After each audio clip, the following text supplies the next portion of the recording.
Good morning, everyone. Paul Ruppel here with Fox 29 News Now. Hope you're having a great Thursday so far. We have two stories for you off the top that are related, so I'm going to bring them to you back to back here. This is a story that our Steve Keeley was out on this morning. A safe injection site for opioid users in Philadelphia. The mayor and DA say yes, but the U.S. attorney says no. Steve Keeley has this report from Kensington where a site is being proposed.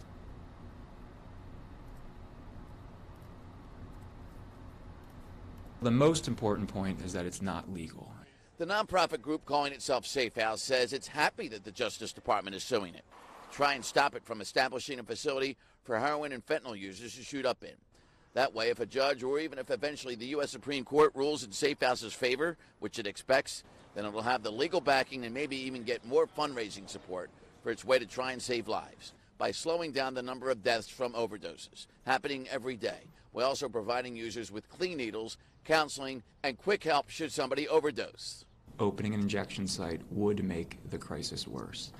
Normalizing drug use is not the answer to combating the opioid epidemic. And we don't want to communicate to the public that there's any safe way to shoot up heroin or shoot up fentanyl. Supportive of the idea of a safe injection site? I'm supportive of any method that we can utilize to get people safe and to have them not die. And you think that's one?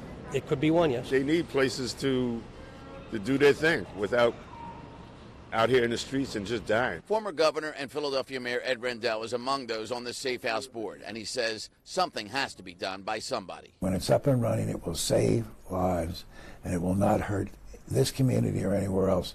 And look, my message to Philadelphians is we've got to do something. If this is going to happen, what we're saying to the folks at Safe House is go work to change the law, okay?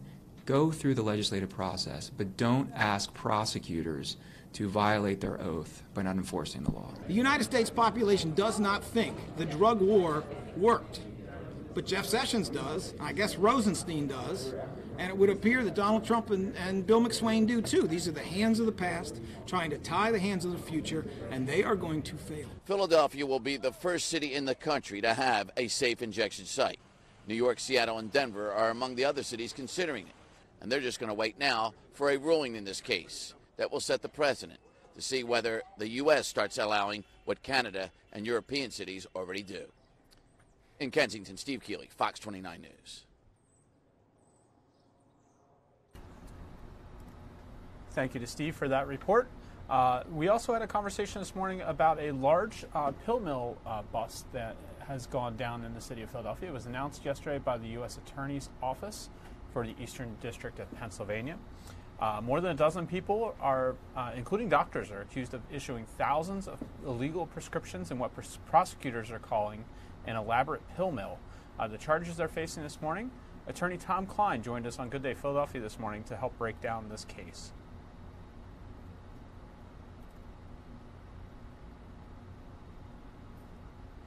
You know what? I'm not seeing that video available at this moment. We'll work back to that. There's a conversation at 7:30 this morning. We'll move on to another story, and then we'll come back to that. Water main break in northeast Philadelphia sent water gushing into the street. Crews have been out all morning and have finally made some progress.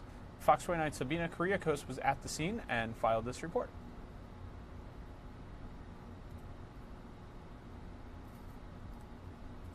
Good morning. So the water department has actually had some crews on scene here on Shelbourne Street. This is just off of Cottman Avenue. They have now shut off the water that was feeding this break. You can see, though, where this mess still lies. You can see the asphalt there cracked and a little bit torn up from just having a steady stream of water from this break happening for about 4 hours, since about 3 o'clock in the morning to just around 7 o'clock. That's when the water department crews got out here. We're told this is an 8-inch water main that broke again around 3 o'clock this morning. About 80 people this morning don't have any water in their home. We talked to some other neighbors who did have water, but they tell us it was pretty much a slow trickle. They were able to kind of shower and brush their teeth, able to go to work. But again, about a couple dozen homes that didn't have any water this morning. So again, this is Shelbourne Street. We did talk to some neighbors who woke up this morning, had to deal with the inconvenience. Let's listen to what they told us In particular, they told us that the city was actually out here about 2 months ago and actually redid the whole roadway here. All of that, of course, now for naught. They just did this street a month ago. A month and a half ago. I guess they're going to redig it up or whatever. I don't know. But I thought maybe the main going to my house was broke. So when we get a shower, well, I have water. So. No, I kept saying, why is the water not coming? It kept coming out slow when I was getting the shower. Now it makes sense. So how were you able to get ready this morning for work? It took a while. Everything was in slow-mo. The water's coming now, but it's just coming out real slow.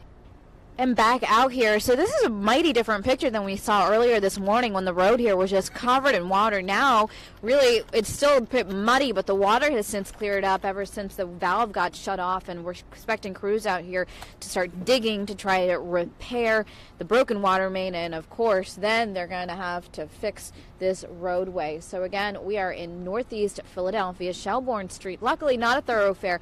We did have some neighborhood traffic, but commute this morning not affected. Sabina Kariakos, Fox 29 News, back to you.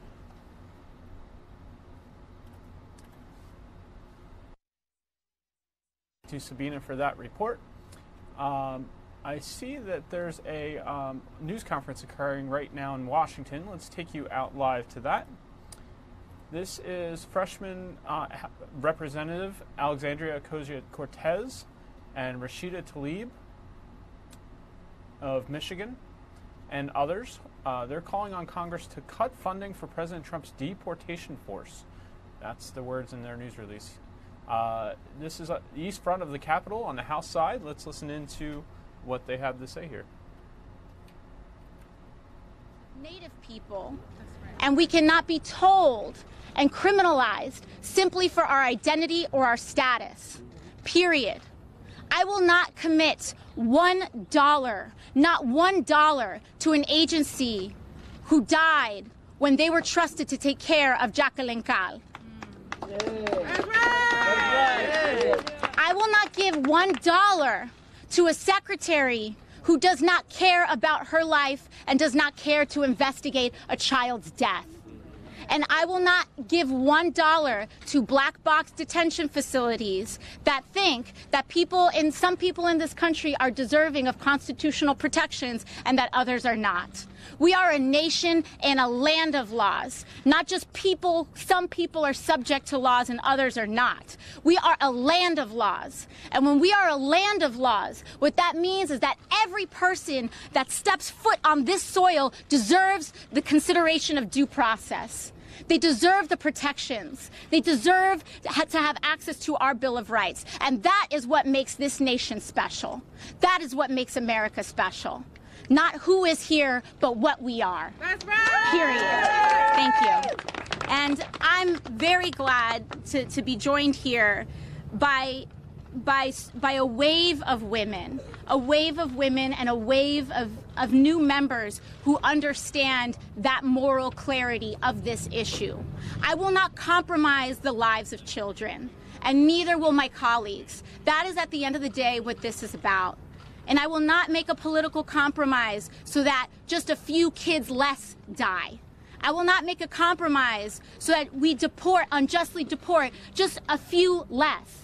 No, we will stop these practices altogether, and we will not stop until they are ceased and fully held accountable. And so for that, thank you. No more.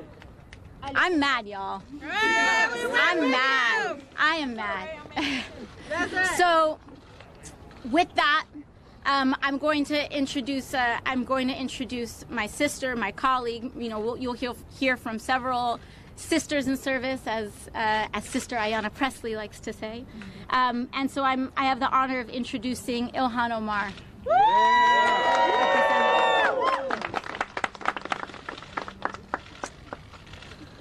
I can feel that. I can feel it. I can feel your anger, your passion. The rage.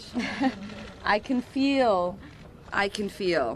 And that's what we need to do. We need to feel the pain, the struggle, the hopes and the dreams of the people who this president likes to demonize.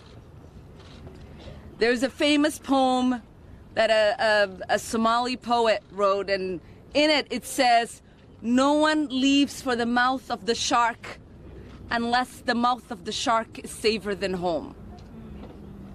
And for many of these families who are coming to our border, they are leaving situations where it is safer for them to risk starvation, to risk possible rape, to risk possible death, because they know that the smallest hope of survival is much more bigger and better than just standing still and waiting to not have an opportunity to start anew. I know this feeling very well because my family did the same exact thing. In the dead of night, we decided we weren't just going to wait in our home and wait for militia to find us, wait for us to starve, wait for my sisters, my aunties, and the women in our family to get raped. But we were going to risk the walk to cross the border into Kenya. We were going to risk the starvation to find a new life. We were going to risk it all.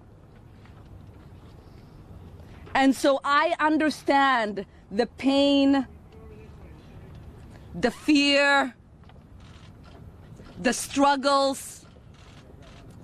I cry every time I see a little girl standing in the desert waiting to get processed into this country, because I remember what that felt like. But the difference between what is happening to some of these little girls and me is that I didn't have a cage waiting for me. I had an open arm, people with moral clarity awaiting us and saying, you've been through a lot. Here's your new home. You're our new neighbor. Do you need water? Do you need food? Yes. Yeah. Yes. And in this country, in the United States, people are not welcomed that way. Yeah. They are separated and processed. They are detained and tortured.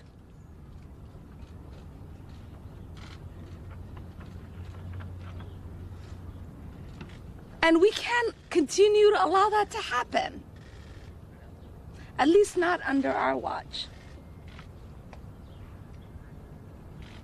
Budgets really are a statement of our moral values. And in this Congress, we cannot have a budget that does not further our values. We have a value of upholding human rights. We have a value of welcoming immigrants.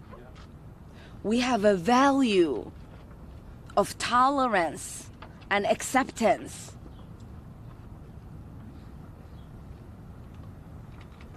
And we can't lose it today to a president and administration that is morally corrupt. This administration and this president are truly morally corrupt. Yes. Yes. They don't see people, they see dollars, right. They see campaigns, right. They see cheers, they see rallies. That's right. We see humans, because most of us have been the invisible in our communities. We know what it means to jump out of policies and to recognize the faces behind them. And so that is what we are committed to doing here. This is going to be the Congress that sees beyond the policy. That's right. That sees the faces of the people. My sister Alexandria is correct, because when she says this president does not care for legal immigration, For him, it is just a talking point. It's a dog whistle. It is something for him to say that allows for him to continue his detrimental policies that will morally bankrupt us. That's right. Because we know that he has a Muslim ban. We know that he is not interested in having families reunify legally. He's canceling the temporary statuses of thousands of Americans who have built a life here for 18, 20, 30 years, who no longer have a home outside of our borders. He also seems to never really understand what it means to seek asylum. Seeking asylum at a border is the most legal thing anyone can do. And that's what most of these people are doing. They're coming to our border, asking for their human rights to be recognized to seek asylum. And we are welcoming them.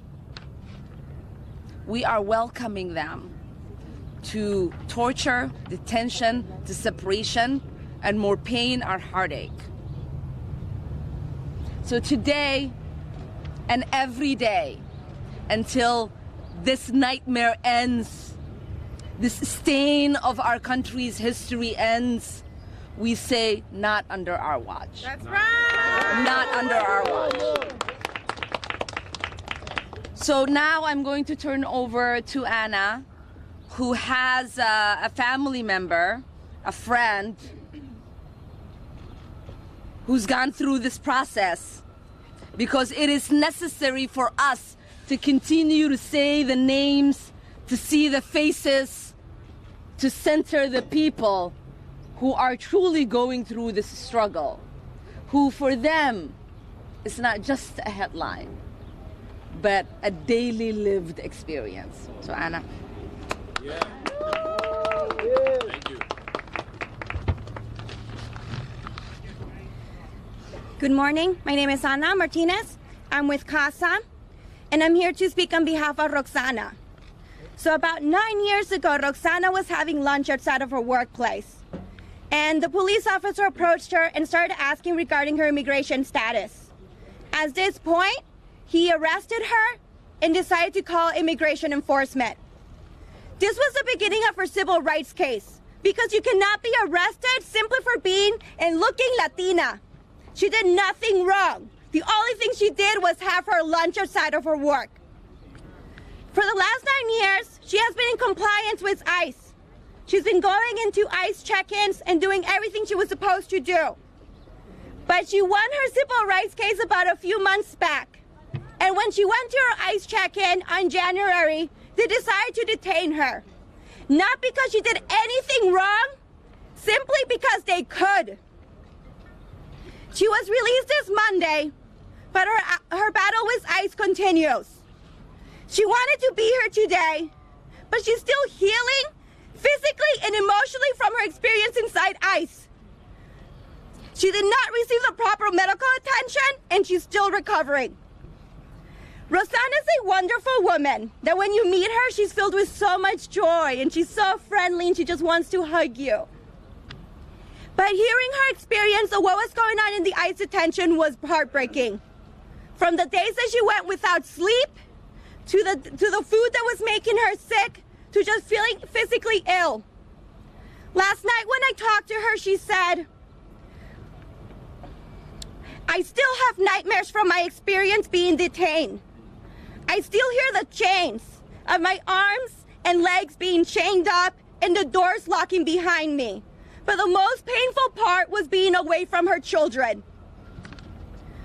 President Trump claims he knows our community, but we do not fulfill his stereotype. I ask you to close your ears to the rumors and open your eyes to the reality. Yeah. But we are the immigrant community. Yes. That's right. And Roxana is an example of the people being impacted by his policy. She's a strong mom, and all she wants to do is provide for her kids. We stand with Roxana. Yes. Right, Roxana. And once she regains her strength, she will be standing with us. Yes. We ask Congress to have a heart, to think about the families that are being impacted at the border, and the families are being separated inside our country. This has to end. So I'm just going to ask one more thing from our group. Todos somos Roxana! Todos somos Roxana! We are all Roxana! We are all Roxana! Thank you. Thank you. Thank you.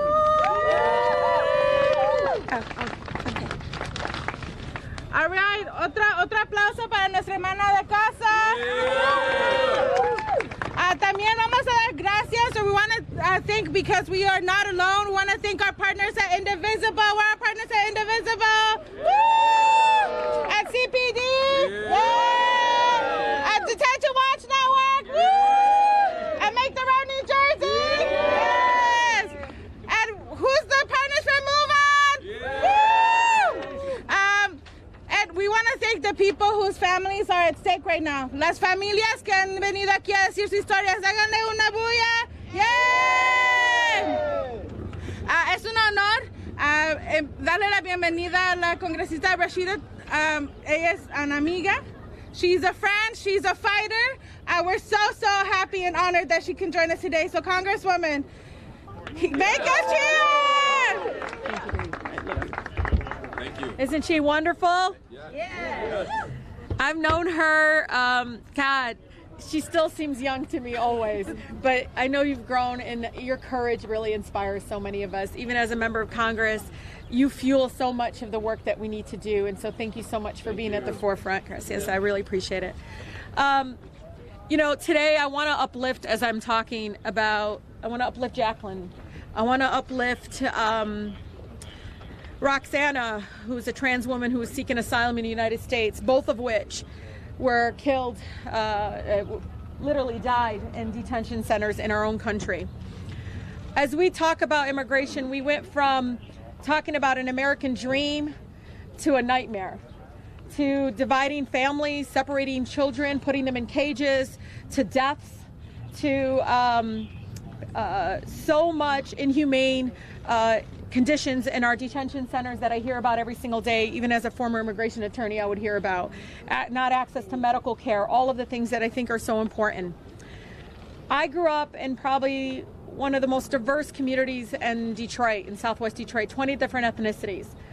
You know, after 2003, things changed. When ICE came, it was literally, it wasn't anything going on at the border. They were going through our neighborhoods, patrolling, actually having checkpoints at certain main streets, asking people for IDs, people running around our park, getting held up and saying, let me see your green card.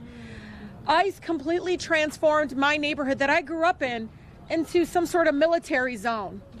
It hasn't made us safer. It actually put us more in jeopardy, more people afraid to speak up, more people afraid to reach out to people like myself and others for help. It actually has hurt us more. I don't know about you, as a Muslim in America, as a child of immigrants, I don't want to wait for an apology. Because that's what's going to come, because they're going to realize what they did was wrong. It was human rights violations. I'm tired of it.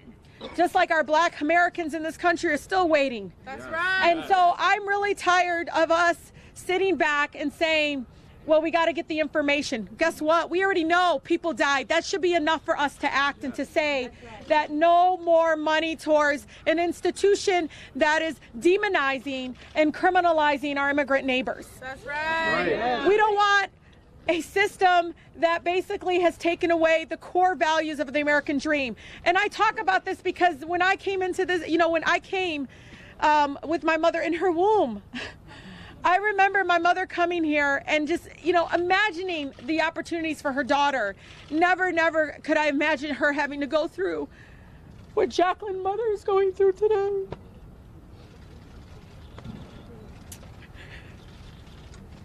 We love you. I just...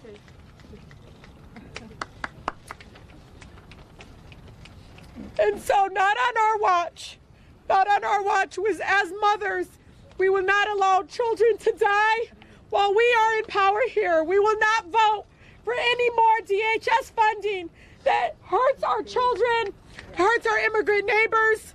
And I'll tell you, I'm emotional about this because right before I got up here, somebody from United We Dream told me about Manuel, who's 41, about my age, who has 2 children, Jefferson and Bryant, who's been in detention for a year away from his family. Why? Because he wants to live here. Because he wants the same opportunities that anybody else would want. He's not a criminal. He shouldn't be treated that way. We have an immigration process that has been broken for 3 decades. Instead of trying to campaign on walls and things that are not going to bring this country together, we should be campaigning on how to fix our immigration system that brings people together. And so I want you to know what you do today. Don't think it doesn't matter. It will, because you know what? I'm telling you, as an organizer that's been talking about Medicare for all, talking about all this stuff, now you have people in Congress that ran on that issue and won on that issue. So don't think when we run on abolishing ICE or running on defunding ICE that criminalizes our immigrant neighbors, criminalizes any person of color, to be honest. I have seen it over and over again that ICE stops people in my community. They literally take parents in front of schools in my community, and I've seen it firsthand as a state representative, and now as a congresswoman, I hear it from my residents. And so I want Manuel to know, as he's sitting in the detention center, that he should be proud, because today his son is here to speak for him. And Jefferson, I don't know where you're at. Jefferson, you tell your father there are incredible women in Congress now that understand what it means to be a parent, that understands what it means when every single day he's away from you. And so just know we're going to have so much courage. Thank you for giving him a voice. Thank you for being here. And with that, I want to hear from this man, this young boy that probably right now, all he wants is his father to be back, a man that would never, ever, ever, ever hurt anybody and should not be treated as some sort of criminal. Thank you so much, Jefferson, for being here. Thank you so much for your courage. Thank you.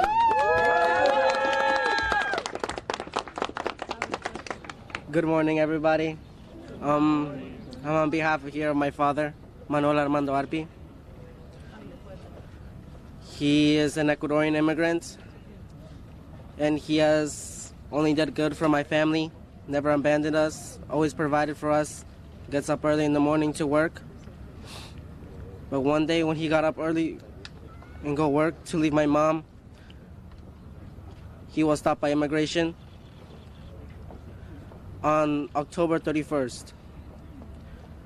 Me and my brother were going to school, and my brother got a phone call from my dad saying that he got stopped by ICE. The whole day, I could not have gone through school without thinking about what's happening to my dad. My life was turned around. He is no longer by my side. I've been away from him for a year and 4 months. I've got to the point where I'm tired of just being without him. And I'm so thankful for the support of representatives that we have in the government that is going to help all of us, all of our immigrants.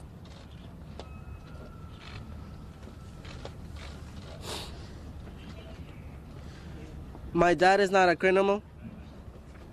He is here to give me a better future. If he goes, my future goes. If he's being deported, my future is being deported. I only have here my mom and my brother. My mom now works 2 jobs, my brother works a job, and now I work. I try to focus in school, but to balance work and school is so hard, difficult, stressful. It's just the fact that he's never with me anymore, that he can't be with me, even if he tried. he will never abandon his family. Never. And now that he's taken away from his family, all we could do is cry and pray. Hope he comes home. And as seen through history in this country, change is possible.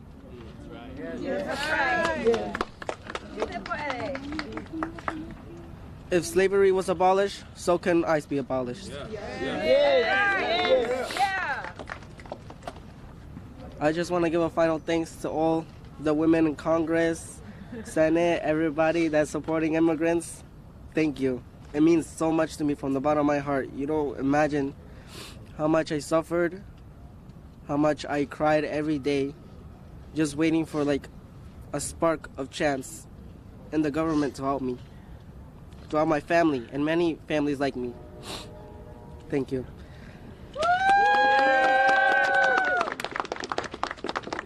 And now we are proud to welcome Representative Presley, who has been a champion, has led a letter making very clear the position of her, the Badass Crew, and we're just so honored to have you here, Representative.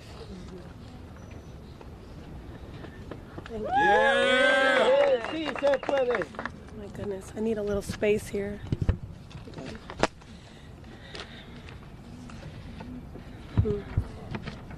Well, I do have some prepared remarks, not because, can you hear me? We can hear you. I'm not going to use this. I do have prepared remarks, which I hope to get to. I brought prepared remarks not because I don't know what to say, but because I have too much to say.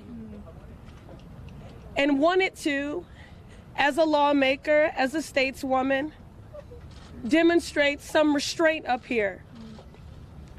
I'm just coming from the National Prayer Breakfast, where the occupant of this White House spoke of the sanctity of life and family values.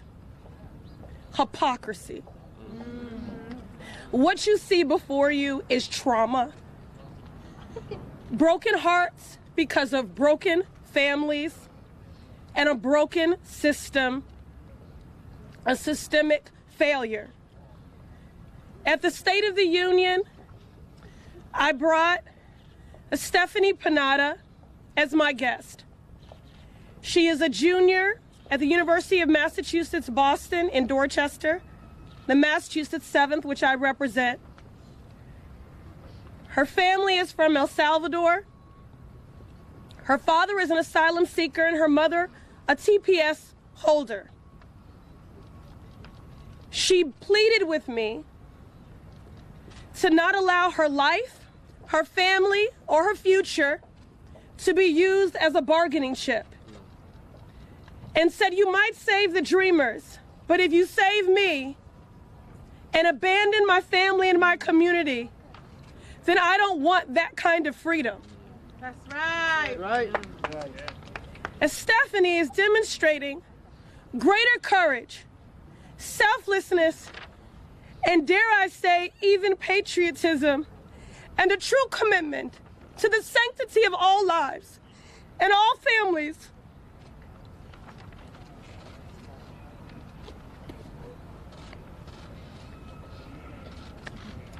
More than the occupant of this White House. She was my guest and excited to be a part of a historic event in this venerable institution as my guest, and I'm equally proud to be a part of this august body when our country is at such a crossroads. But during the State of the Union address, as I looked to her in the gallery, I felt sick.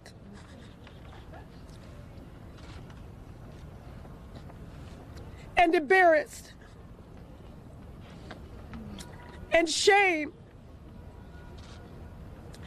And when I asked her at the end, after she had sat through and tolerated so much divisive rhetoric and emboldening, unapologetic, racist policies, the lifting up of a monument of hate And she said to me that she felt betrayed, that the president sees her family, she and her family, as monsters. And she said she felt dumb. Dumb because she had had a different expectation for the evening. This is not only about bargaining people's lives and futures, breaking hearts, breaking families, creating trauma. We're bargaining on people's hope. And that's really what our job is in this moment. This is about affirming the humanity and the dignity of people. That's right. And that should not be a radical notion. But in this climate, it is very radical to affirm and to assert and to uplift the dignity and the humanity of others, of immigrants who are being criminalized and vilified by this administration. In this moment, when people are upset and crying, I can come up and I can comfort them, but there are millions more that I'll never get to comfort or to wrap my arms around and to offer solace. And that is why we need laws that will do that. Yeah. So if you'll indulge me, I'm going to get through some of my prepared remarks here. Yes. Because these points are important to be made. We are here to draw a line in the sand. In the name of love and in the name of justice. We have a task put before this institution to negotiate a DHS package in 3 weeks' time. We have an obligation to make our workers whole, to prevent another rogue shutdown by this administration. That's right. And to demonstrate moral leadership. As we take on this task, I implore my colleagues, although we are in the practice of negotiating and compromise as responsible lawmakers, what we can and must never do is compromise our values. That's right. We cannot compromise our values because of mothers like Angelica Rebecca Gonzalez Garcia and her 8-year-old daughter, separated from each other at the Mexico-United States border in May 2018. Angelica is seeking asylum in my home state of Massachusetts after suffering severe abuse and trauma in Guatemala. After enduring unimaginable terrors, Angelica and her daughter arrived here seeking protection. Instead, they were met with cruelty. Angelica had never spent a day apart from her daughter until immigration officers apprehended them at the border and literally pried her child from her arms. During their very limited conversations since, she has learned that her daughter has sustained injuries and has battled illnesses while in immigration detention. As I learned of Angelica's story, I couldn't help but to think of my own daughter, Cora, 10 years old, a few months older than Angelica's daughter, an age where you're coming of age with an open heart and just beginning to dream of what the future could hold. Imagine what that little girl thought of on a cold concrete floor, alone in a country defined for her with concrete and steel, fleeing a home plagued by domestic violence and terror. We need to be clear-eyed about our moral leadership and steadied by the stories like Angelica's and like Stephanie's. I ask my colleagues for their solidarity and support to enter into the DHS Conference Committee process with clarity. Time and again, this administration has put profits before people and rhetoric before the lives of immigrant children. That's right. It is clear that we must reduce and not increase funds to DHS. A Republican-controlled Congress has already sharply increased DHS spending without any clear justification. The deal reached by the conference committee should not allocate $1 more to this department or to the ICE and CBP agencies. There are forms within these halls where we can and must rapidly rein in the inhumane behavior of these agencies. In the meantime, not $1 more. This administration continues to use DHS funding as a slush fund. We continue to hear through transfers or reprogramming of funds, this administration is increasing detention programs and investment in ineffective policies. This practice violates the very fidelity of our public resources. The conference committee should prohibit transfers and reprogramming authorities. We need stronger accountability. And as I close, DHS has a failed track record of missing congressional deadlines, including when recently required to report on deaths in custody. They have missed deadlines to list ICE detention facilities and to implement PREA-mandated protections against sexual assault in custody. The Department of Homeland Security should be taken up as a separate appropriations bill and accompanied by strong statutory language that saves lives and increases accountability. In the meantime, DHS must be held accountable, not rewarded for its actions, which include family separation, barriers to asylum, and the deaths of 2 children in Border Patrol custody. I want to thank my sisters in service, my colleagues, Congresswoman Tlaib, Omar, and Ocasio-Cortez, who have joined with me to put forward a Dear Colleague letter asserting our values. The nation is watching. We cannot fail our communities. We cannot fail mothers like Angelica. We cannot fail the immigrant communities. All right, Paul Ruppel here with Fox 29 News Now. We're going to step away from this news conference. House Democrats were calling for a cut to funds for what they're calling President Trump's deportation force. We've got a little bit of breaking news here in our area. Let me take you straight away to that. We're watching a fire that's occurring. This is after a crash on Interstate 95 northbound at exit 35 for the Woodhaven Road exit westbound. That is a tanker fire, we're told. Gonna get you some Twitter information here from the PennDOT on their 511 PA Philly Twitter account. This crash is on I-95 northbound at exit 35, PA 63 West, Woodhaven Road, and there is a ramp closure. Again, you can see live from this PennDOT camera here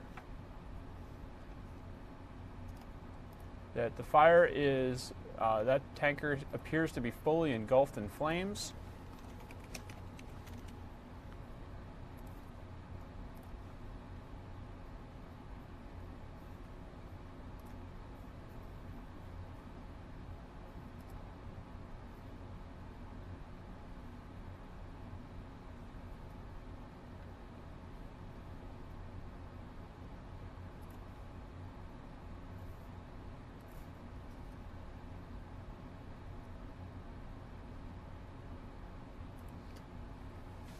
Again, the ramp from I-95 to Woodhaven Road West.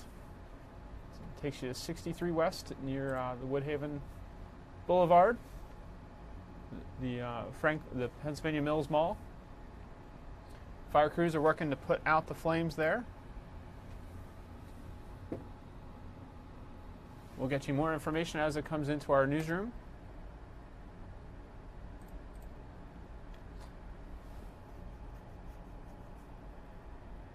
Hearing there may be at least one injury.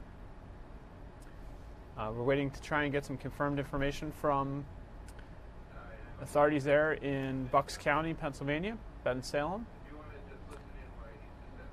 But again, we're hearing this is an overturned tanker truck with an active leak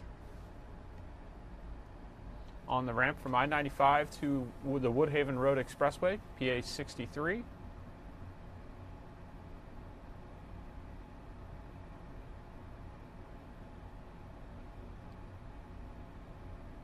If I'm not mistaken, it looks like there's flames over to the left here too. I don't know if there's another vehicle that was involved in the crash.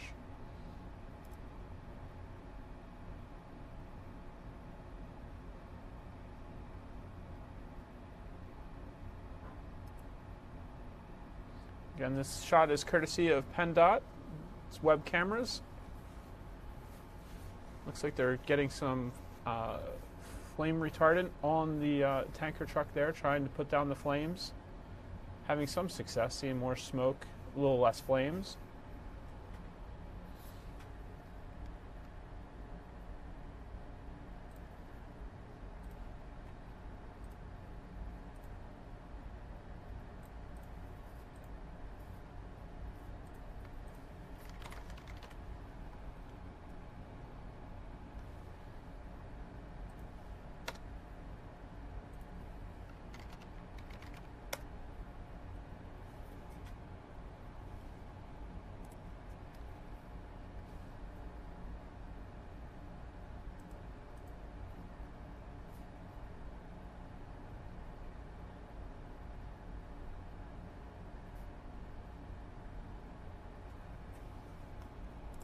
This is causing significant delays in the area. Obviously, people who want to get off 95 and go west onto the Woodhaven Road Expressway will not be able to do so here. Hearing that traffic is backed up as far as Academy Road.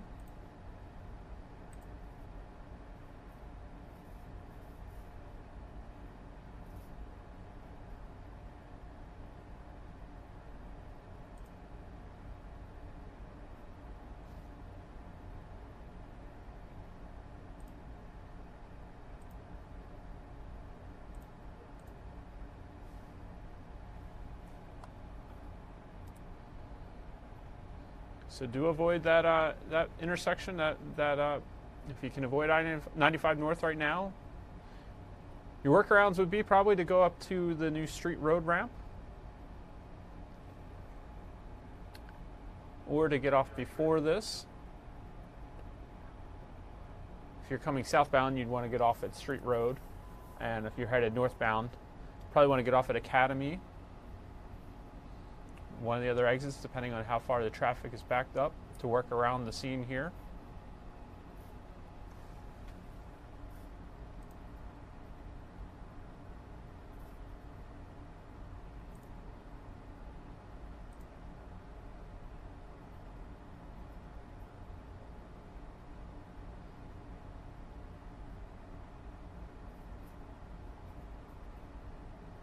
Yeah, it looks like there were two fires. At least one was off the road to the left there, where you still see some smoldering flames and some smoke.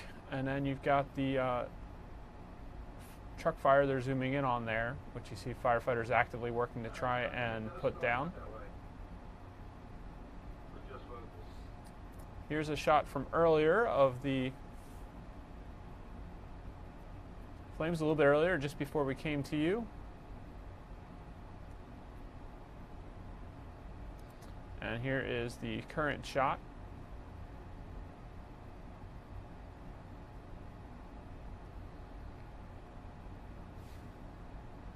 So again, hopefully everybody stays safe while battling that blaze out there. That's on Interstate 95 North at exit 35 for Pennsylvania Route 63 West, the Woodhaven Road Expressway. The ramp is currently closed.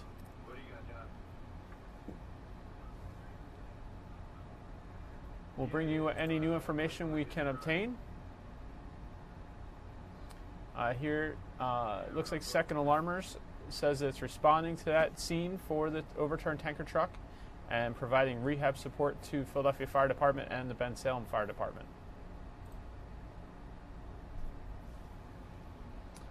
So, we'll get you any new information as it comes in.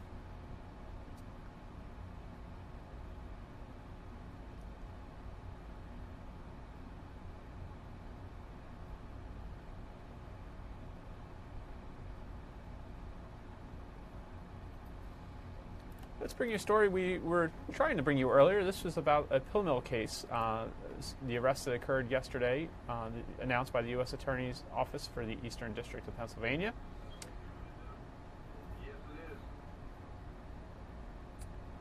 Trying to find my intro text there. More than a dozen people, including doctors, are accused of issuing thousands of illegal prescriptions in what prosecutors are calling an elaborate pill mill.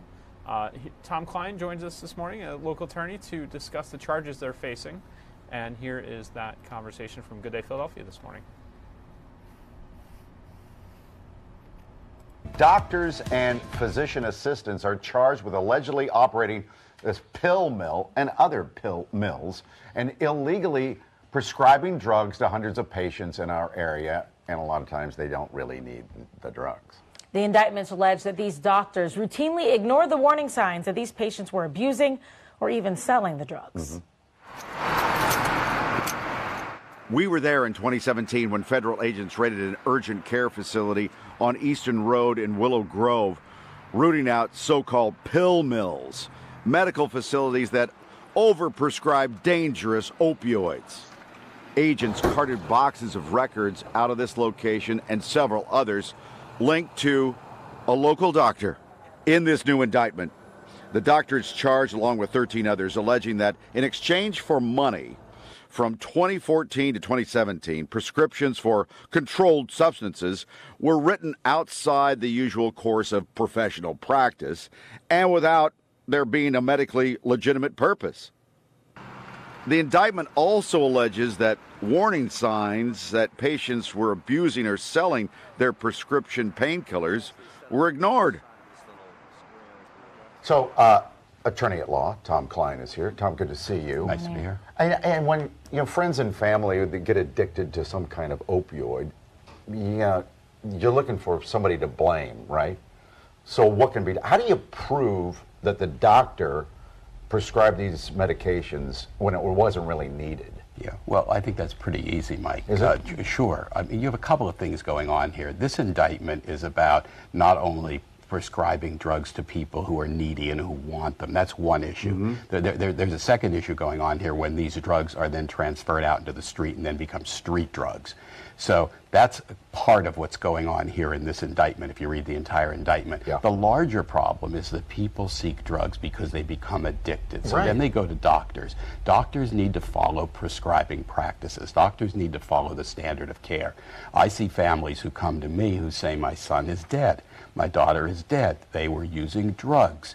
And you find out that actually a doctor, not following the standard of care, was prescribing the drugs. That's improper. But that doctor wasn't putting it down their throat. Well, no, that's absolutely true. That's absolutely true. But we have an addiction here which needs to be fed. And so a doctor who is actually following the proper practice will seek help for the person, won't give them additional drugs, but rather will find the right, the right treatment plan for them. Here what you have is a host, apparently, according to the indictment, a wholesale process of selling drugs to people. If you look at the indictment, there was an office fee. Lists of them for profit, exactly. It was $80 to $140, and they called it pain management, though. Sure. Do you think the doctor in their defense could say, no, they said they had pain, so I was just helping them manage it? Well, if you look at the indictment papers, which are online on a link to the U.S. Attorney's site, you will see that there is prescription after prescription after prescription to individuals. So that's how a criminal case is being built. We're talking about two different things, of course. We're talking about a criminal indictment here for illegal distribution of drugs. And then we're talking about a separate issue as to whether an individual should not be treated in a fashion where a doctor is just prescribing drugs to give them. This U.S. Attorney is William McSwain. He is, yes. Yeah, and he gave us this statement here. It says, as alleged in these indictments, thousands of illegally prescribed pills flooded our streets because of the conduct of these defendants. As these indictments show, medical professionals who violate their oaths and exploit their patients' addictions to make an easy buck will be prosecuted to the fullest extent of the law.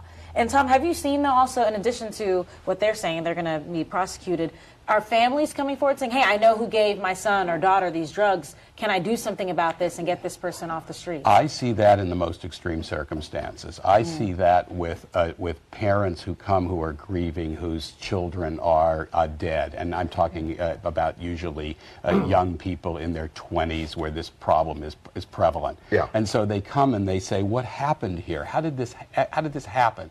And then what you find out is that there are pill mills, and the doctors will feed the drugs to the the violation of your oath. Well, I think it's so it is immoral. And at the time of this indictment, that advanced urgent care was owned and operated by this, well, they call him Dr. Nick, but it's Dr. Fard.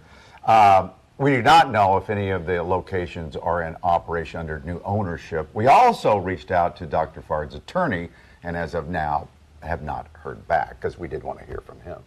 Yeah, there's a real problem. We have an epidemic, and it affects us on many levels. It affects us in the pocketbook. It affects us as a society. It affects us with crime on the streets. We're all victims of the crime, and you can't forget one big important factor here: the pharmaceutical manufacturers. Oh, yeah. And they have put these drugs in the hands of people, and that is a whole separate problem. That's Like for sure. everything's connected. Yeah, connect the dots. Tom, thanks. My pleasure to be here. Thanks for having me. All right, we're going to take a quick break, but when we come back, Mike Missanelli is in the studio now. We're going to talk about this Sixers thing. Did we give too much to get these new players, okay? I think we did fine. If you want to know, We did fine. Well, you're at every game, If you want to know Tom. if a guy who watches this, so we could discuss this at length. And we're going to touch on the Flyers, too. They're going for 9 straight tonight. The Fox 29. All right, Paul Ruppel here again for Fox 29 News Now. We're going to take you on. We're going to show you our weather metrics cameras. You're looking live at the Benjamin Franklin Parkway. Then we'll try and get you to some weather shortly after that. But here are our cameras around the region, and we'll be right back with you in a couple moments.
All right, we had a little bit of technical difficulty there for a moment, but we are back. You're looking at Rehoboth Beach, Delaware right now. Overall, the National Weather Service says that today is going to be, after our drizzle and mist starting this morning across the area, we'll have some showers moving back into the area tonight as a cold front approaches. Colder and breezy conditions develop by Friday afternoon as the front moves through the area. On the plus side, we will dry out in time for the weekend.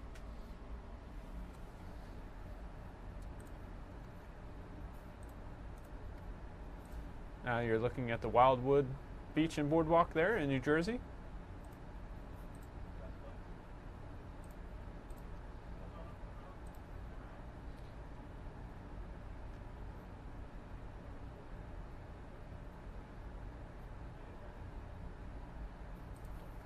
As our Sue Serio said this morning, wow, look at that. You can barely make out the, I think that's the Delaware Memorial Bridge there, looking from Wilmington.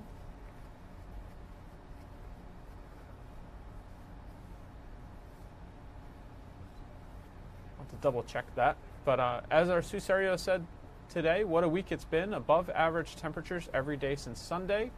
We're back in the fabulous 50s today. Chilly changes begin on Friday afternoon. We'll get you ready for the return of winter all morning long. That shot may have actually been the 495 bridge around Wilmington, now that I think about it. And we're back to Allentown, Pennsylvania. Let's get you a look at outside our studio right now, where it is 44 degrees at this moment. Dew point is 41, winds out of the northeast at 5 miles per hour.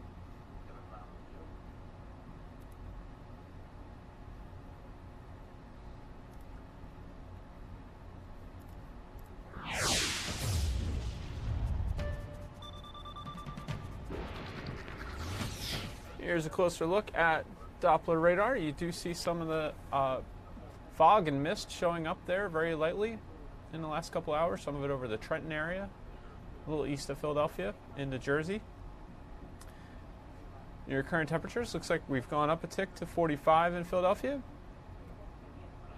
40s across the entire area. Rarely does that occur. See, it's temperature at Newark, New Jersey is 42, Hartford 38, so close to that 40 mark on much of the East Coast, 46 in Ocean City, Maryland. Not too cold in places like Toronto and Rochester either, just 28 and 30 for those two respectively. And back to the south and west, Clarksburg, West Virginia 62, Pittsburgh 52. So Pittsburgh warmer in Philadelphia right now. Nationally, you've got 70s along the Gulf Coast there. Southeast still holding some of that warmth, but much colder weather moving into the Rockies and Plain States, where there's sub-zero in Billings, Rapid City, Denver. Even cold in the desert. Phoenix only 42, Vegas 35, El Paso 40 right now, San Francisco 41, Portland 26. Your wind chills locally feels a couple degrees cooler than the temperature would indicate.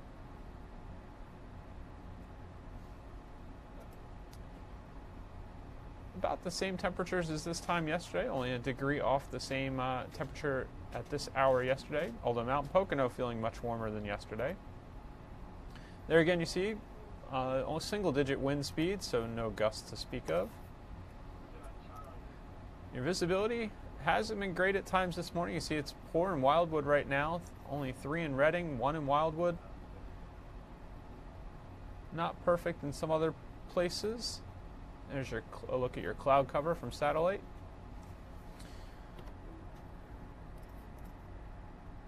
Futurecast. See a little bit of that rain moving back into the area Thursday night, especially north and west of the city, and then into the city and New Jersey as you move overnight. Early Friday morning, a little bit lingering there in the northwestern suburbs, and then a line looks to come through during the morning. Your longer range forecast. Pausing it periodically for you. See some cloud cover moving again Saturday morning. And then Sunday night, clouds are back and a little bit of snow to our west there. Looks like we could get some wintry precipitation into Monday morning. Looks like we get a break from it, and then some more moisture coming in from this affecting the south, and a little more precipitation Tuesday morning, followed by some rain, so we're warming up. Let's look at the national setup right now. You see that rain that's going to be moving back into the area overnight, or later today, I should say. And here's your weather forecast from the Fox 29 Weather Authority. Thursday, mostly cloudy, 52. Friday, AM rain followed by PM sun, 56. But temperatures will be falling.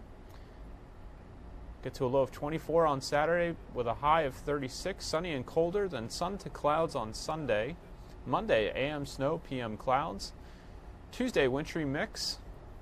Wednesday, shower chance, 47.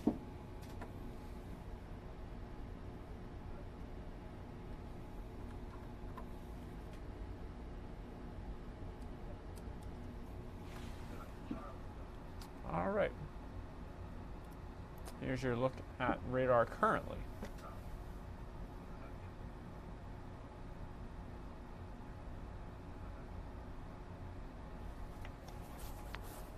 See if any updates on that Ben Salem fire, tanker truck fire.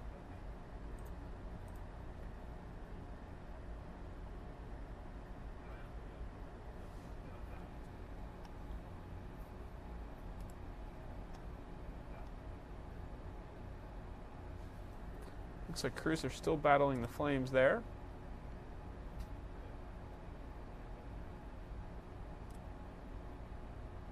I thought the shot was pausing there.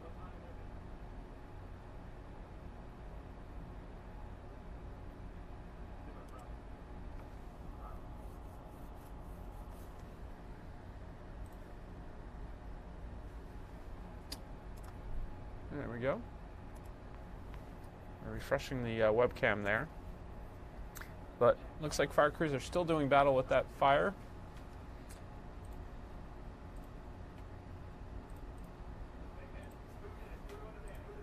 Checking our with our desk here.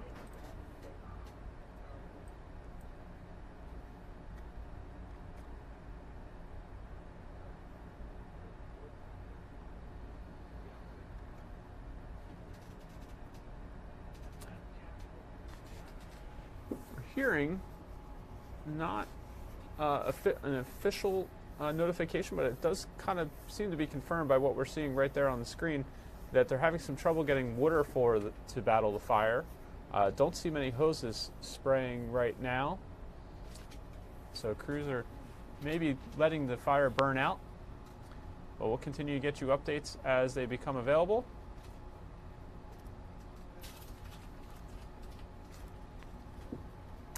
All right, let's get you a few more local stories that we have ready to go.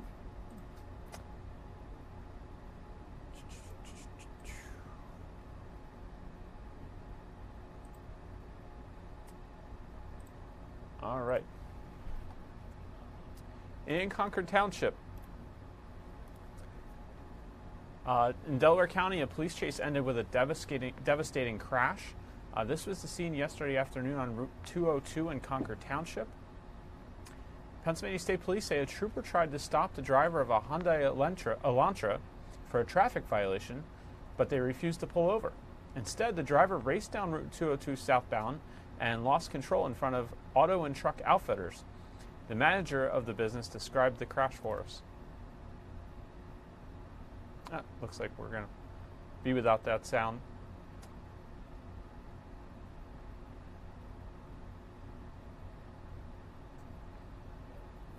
All right, it looks like Nancy Pelosi is holding her weekly news conference. Let's take you to that live right now.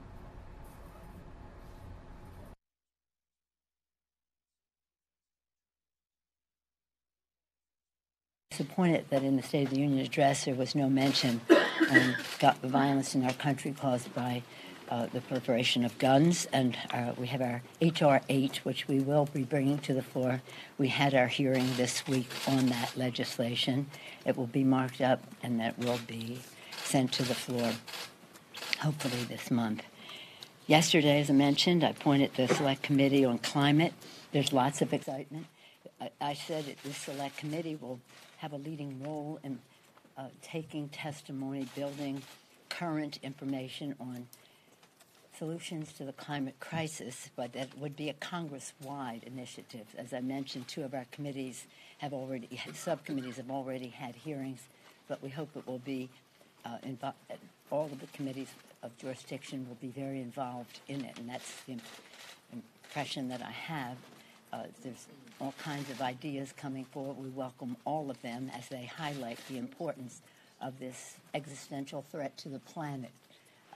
In our committee, the work will be to find solutions. It's not a legislative committee. It will be its recommendations, as other recommendations, will be referred to the committees of jurisdiction, legislative committees of jurisdiction.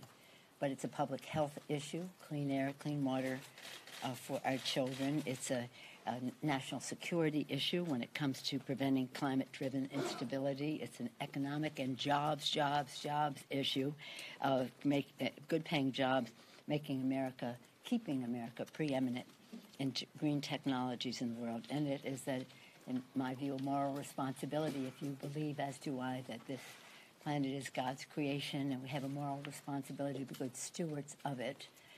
Or if you don't share that religious view, but you just understand that we have a generational moral responsibility to pass the planet on to the next generation in the best possible way, then it has that standing as well. So it's health, security, jobs, and again, preserving God's creation. It is, as a top hand, of course, the conference that is going on now to pass legislation that will, again, keep government open. I don't think that is a question. But anyway, to protect our borders as we protect our values. I have confidence in the appropriators, not because I know what they're doing, but because I have confidence in the appropriations process, being an appropriator myself, knowing left to their own devices, as I've said over and over again, that the appropriators, in a bipartisan way and a bicameral way, House and Senate, can come to a fair conclusion, which I would support. I have asked the administration to be as non-interventionist as I am on that. Just let them do their work. And hopefully that we'll get some good news in a short period of time, and certainly in time for the deadline of February 15th. Any questions? Okay, who hasn't had a question lately? Yes. Two questions on trade, if I could. Yes, ma'am. One, I was wondering if you support the Bicameral Congressional Trade Authority Act of 2019 to try to reclaim some of the trade authority for Congress. And also, I was wondering what, if any, are the elements of the USMCA that are concerning to you?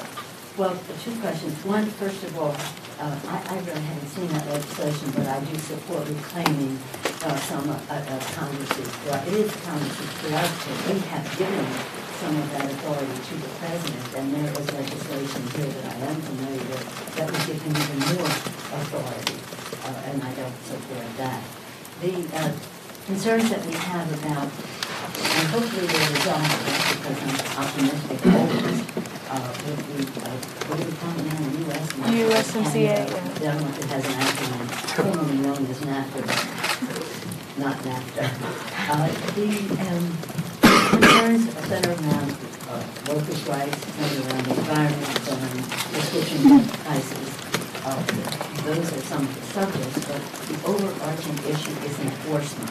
You can have the best language on any subject in a bill, but if you don't have the enforcement provisions very strongly spelled out, not as a sideline, not as a side letter, but central to the treaty, then there's a problem. So I believe that the trade representative has been most accommodating and available for members. Hopefully will come to answer some questions soon, but we've had good rapport with Mr. Whitehouse. I believe that the committees of jurisdiction, or that even was in these committee largely, will be having sessions with members so that members can see what is in the legislation, what we'd like to see in the legislation, and how we can be supportive of it. I have always thought that this was probably one of the easier trade agreements to come to agreement on, but so far we're not there yet. Madam Speaker, you mentioned your committees are getting to work, but the President says your committees are going nuts, that it amounts to unlimited presidential harassment. Is there any concern that you're in danger of appearing like you're overreaching? Let me just say that let me make it a little, and you don't have to comment if you don't want to, but I am not commenting on what the President has to say about our work. And I always think that whatever the President says about us, he's projecting his own message. He's a projector, and that's what it's about. I'm very proud to work with our committees.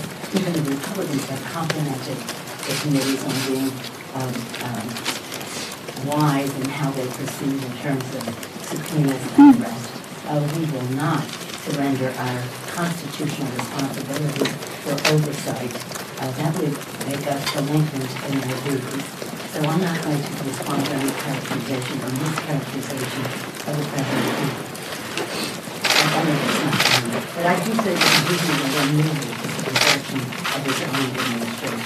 Madam Speaker, how important do you think it is for the public to see the President's tax returns?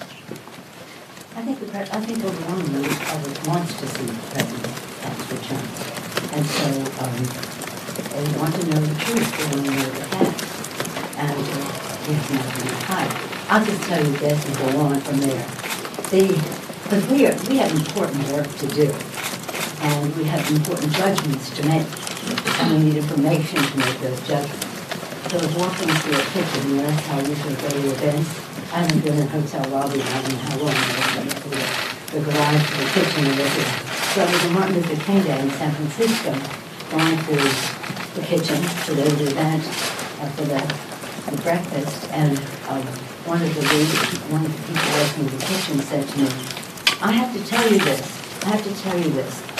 When the President says that the Mueller investigation is going on too long, you just say back to him, not as long as your tax audit.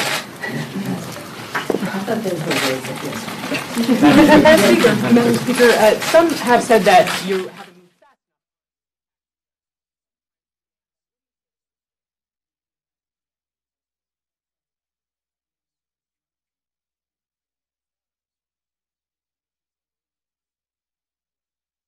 Hello again. Paul Rupel here with Fox 29 News Now. That we're stepping away from the news conference by Nancy Pelosi there, House Speaker. Her taking some questions from the media. The sound got a little off. I think they took the sound down to hear the reporter questions, but then it was a little hard to hear the speaker at the microphone. You might have seen me pop up there momentarily in the middle of the shot, so I apologize for that. But that was House Speaker Nancy Pelosi's weekly news conference in Washington, D.C. I do want to get you a few more local news stories now that I seem to have worked out some of the bugs here. This was one yesterday. This was pretty remarkable video that we obtained. I believe it was Shawnette Wilson reported on this story last night. We'll play this for you.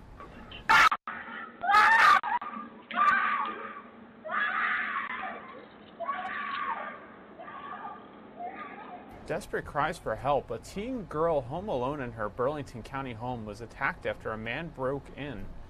The doorbell camera captured this brave 15-year-old as she ran, screaming for help Monday night in Florence Township. The teen's parents and her brother were not home. She says when she got out of the shower, her dog was barking, so she followed the dog to the basement. Before I turned the light switch on, I heard the alarm go beep beep, and I could hear it in the room faintly.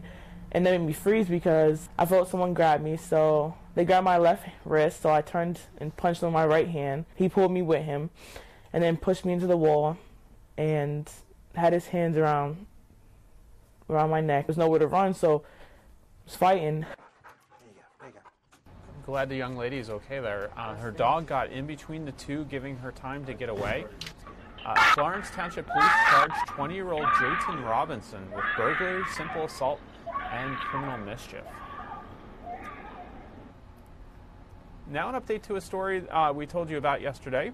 Doctors at the hospital at the University of Pennsylvania have cleared a patient of Ebola. According to the department, Ebola was ruled out and another diagnosis was made. The Centers for Disease Control and Prevention say Ebola is a rare but severe and often deadly disease. Again, we reported yesterday morning that they were testing a patient for Ebola, but they suspected that the person might have another condition.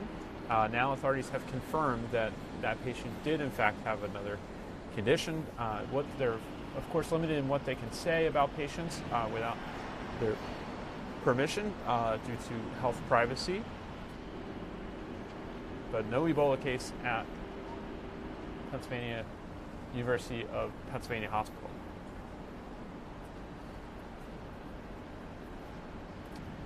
If you recently stopped at Notion City Dunkin' Donuts, health officials have a warning. An employee has been infected with hepatitis A, we're told. The person worked at the Dunkin' on West Avenue between Sunday, January 27th and Thursday, January 31st.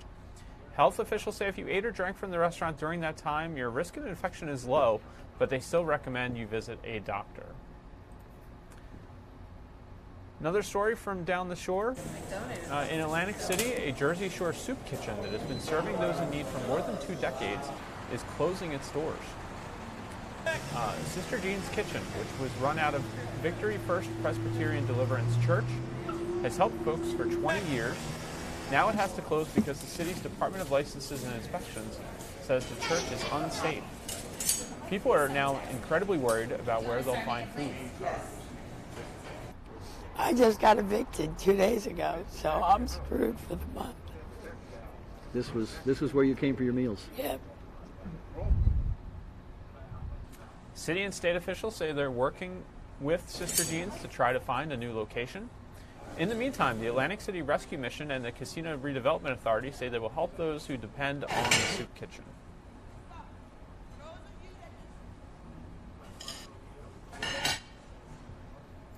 Doing good work there. We hope they can work out a solution and get the soup kitchen squared away.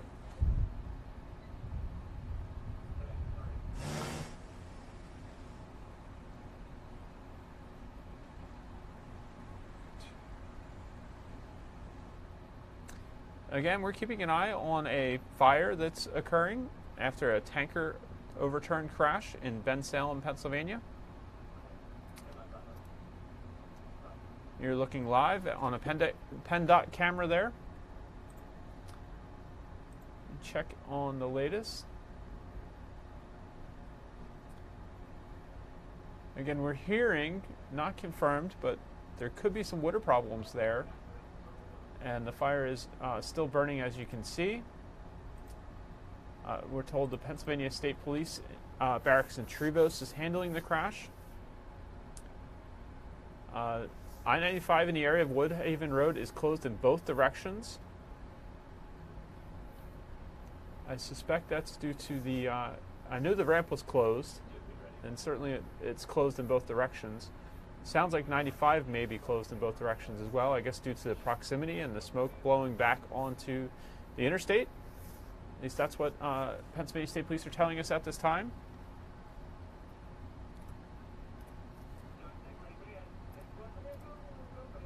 Again, this crash is on I-95 North at exit 35, the Woodhaven Road Expressway. Let me see if there are any new tweets from PennDOT that we could show you.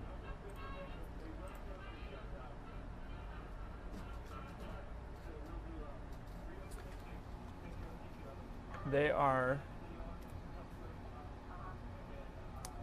here is an update. It's the latest tweet from PennDOT. They're calling it police activity on I-95 southbound at exit 35, Woodhaven Road. There is a ramp closure.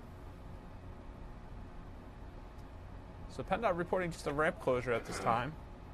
It looked like there was some traffic moving in the background. It was hard to tell. I believe that may have been 95, but they are probably encouraging people headed southbound to get off at Street Road, northbound to get off at Academy.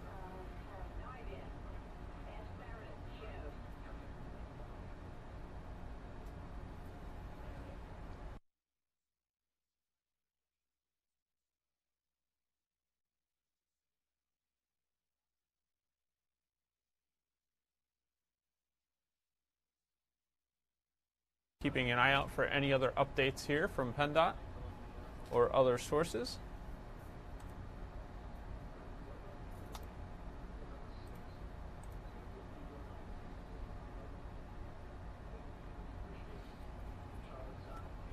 Drivers northbound, I'm hearing, are being encouraged to, as we've stated, exit at either Academy or Cottman. The exit prior, we had heard that traffic may be backing up to as far as Academy Road.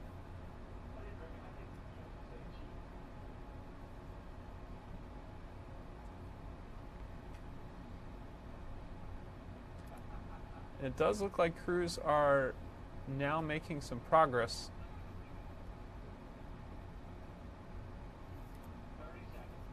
Let's show you the live shot here. Oh, actually, from a distance, it looks like they may be getting some flame retardant or water on the blaze again. You can see them spraying down the site of the earlier fire to the left of the highway there.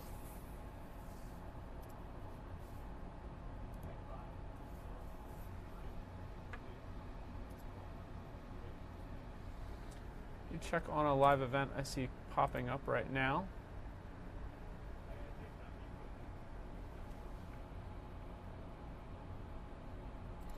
We are following also, this is a committee hearing. I believe this is the Senate Judiciary Committee business meeting where a vote's expected on the nomination of William Barr to be the Attorney General of the United States. I believe that's Senator Whiteside speaking right now. Let's listen in for a moment and hear what if they're coming close to a nomination vote. Of originalism. But for those who believe in it, at least adhere to your own principles. They don't. And they engage in fact-finding. Frequently, they engage in fact-finding. Appellate judges aren't supposed to agree to engage in fact-finding, and particularly when the facts that they find are false facts, but essential to the outcome of the decision. And we see this over and over and over again. At the same time that we see this pattern of conservative judicial doctrines being dishonored over and over again, we also see special interest funding and manipulation of the process. We see judges whose selection has been controlled and manipulated through the Federalist Society, which does not disclose its donors and how that was all paid for and what internal vetting was done. We see the confirmation process for these judges, driven by the Judicial Crisis Network, which had a single $17.9 million donor. And we have no idea who that $17.9 million donor was. That's something we ought to know. We see arguments made before our courts by amicus curiae who don't disclose their donors either.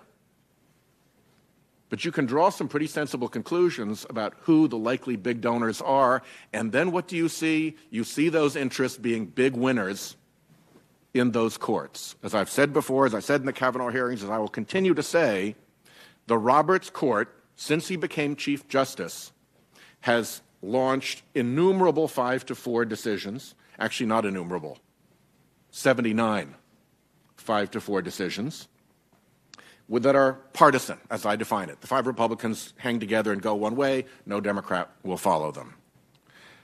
Of those 79, 6 are more or less random. It's going to happen on its own sometimes. In the other 73, there is a clearly identifiable and articulable Republican big donor interest.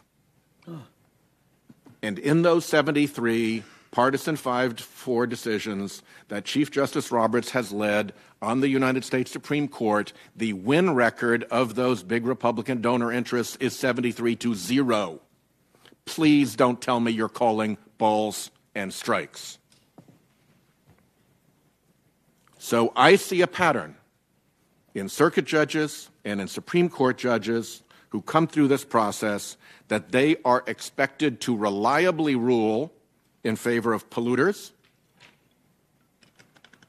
and against the regulators who would constrain pollution, in favor of the gun industry, even where the argument was described by a previous Supreme Court Chief Justice as a fraud, to support and enhance the scourge of dark money in our politics, because that is how these big special interests exert their power, to suppress voters who would turn out for Democrats, whether it's through gerrymandering or through limiting of the Voting Rights Act, and a personal favorite, to make sure that they protect corporations from liability and discovery in courts and before juries.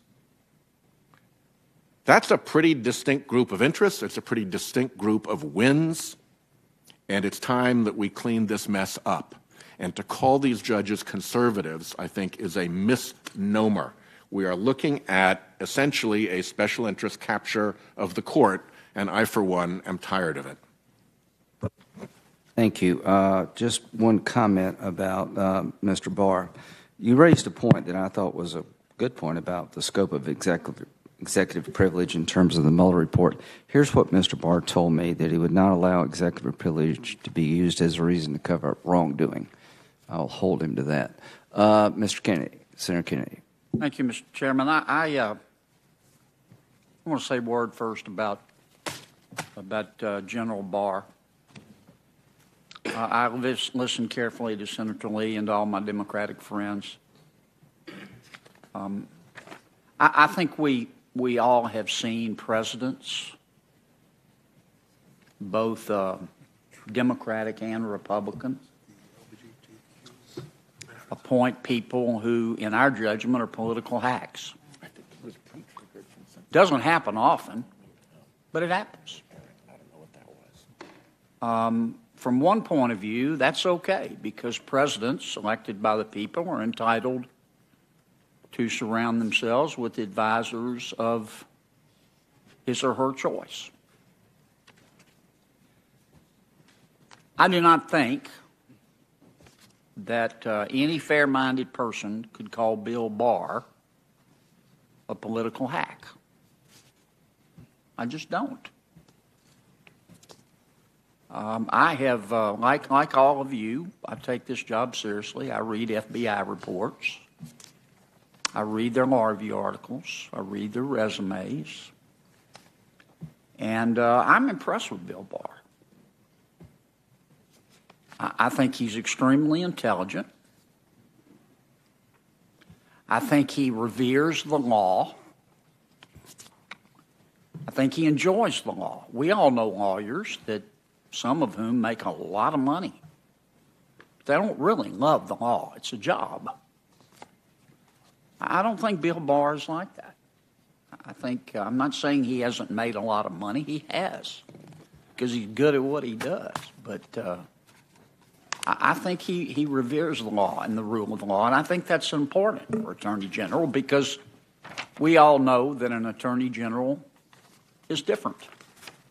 It's not like appointing somebody Homeland Security Secretary. That's not a criticism of Homeland Security, very important job, but Attorney General is different. The second reason I think Bill Barr wants to be Attorney General, he doesn't have to do it at this point in his career. I think he's worried about the Justice Department, and he's worried about the FBI. With good reason. Sooner or later, I don't know when, but it'll happen. What happened at the Justice Department and at the FBI in 2016 will come out. I wish President Trump would declassify, properly redacted, all of the documents so that all of us can see what happened.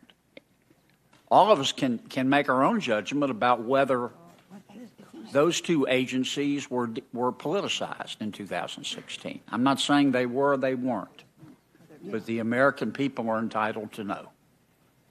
Because I've always believed, and I want to continue to believe, that the FBI, for example, is the premier law enforcement agency in all of human history. And I think Bill Barr wants to go, not from a political approach or angle, but he wants to go and try to help justice and the FBI, to the extent that you think it needs to happen, be rehabilitated. The disclosure of Mr. Mueller's report. To some extent, it's an academic issue. To some extent, it's a very important issue. I say it's just an academic issue because we all know it's going to leak. The only question is whether it leaks in toto or it just leaks in part, but it's going to leak. Having said that, I think that the Justice Department would be better off just disclosing it once it's written. I know that Senator Grassley and Senator Blumenthal have a bill to make sure that happens. I'm going to vote for it. I'm reading the bill. I may even co-sponsor it. The American people are entitled to see the facts and judge for themselves. I know that there's some people in Washington, D.C., present company excluded, that think they're smarter and more virtuous than the American people, and that the American people somehow aren't smart enough or experienced enough to handle the truth. Nothing could be further from the truth. I have said this before, and I'll keep saying it. The American people, most of them, it's true, don't read Aristotle every day. They don't have time. They're earning a living. But they're plenty smart, and if you give them the facts, they'll draw their own conclusions. Let me say a word about the questions we ask our nominees, because Senator Lee made a very good point, as did Senator Whitehouse. I'm not going to judge what either of them said. I'll just tell you my perspective. I think it's appropriate that this committee be able to ask nominees about their beliefs, including religious beliefs. If a nominee doesn't want to answer, the nominee wants to say that's too private, I think that's the nominee's prerogative. I'm not sure I'd want to come before this committee and talk about my religious beliefs, but I think you ought to be able to ask. I think within reason, you ought to be able to ask a nominee anything you want to ask them.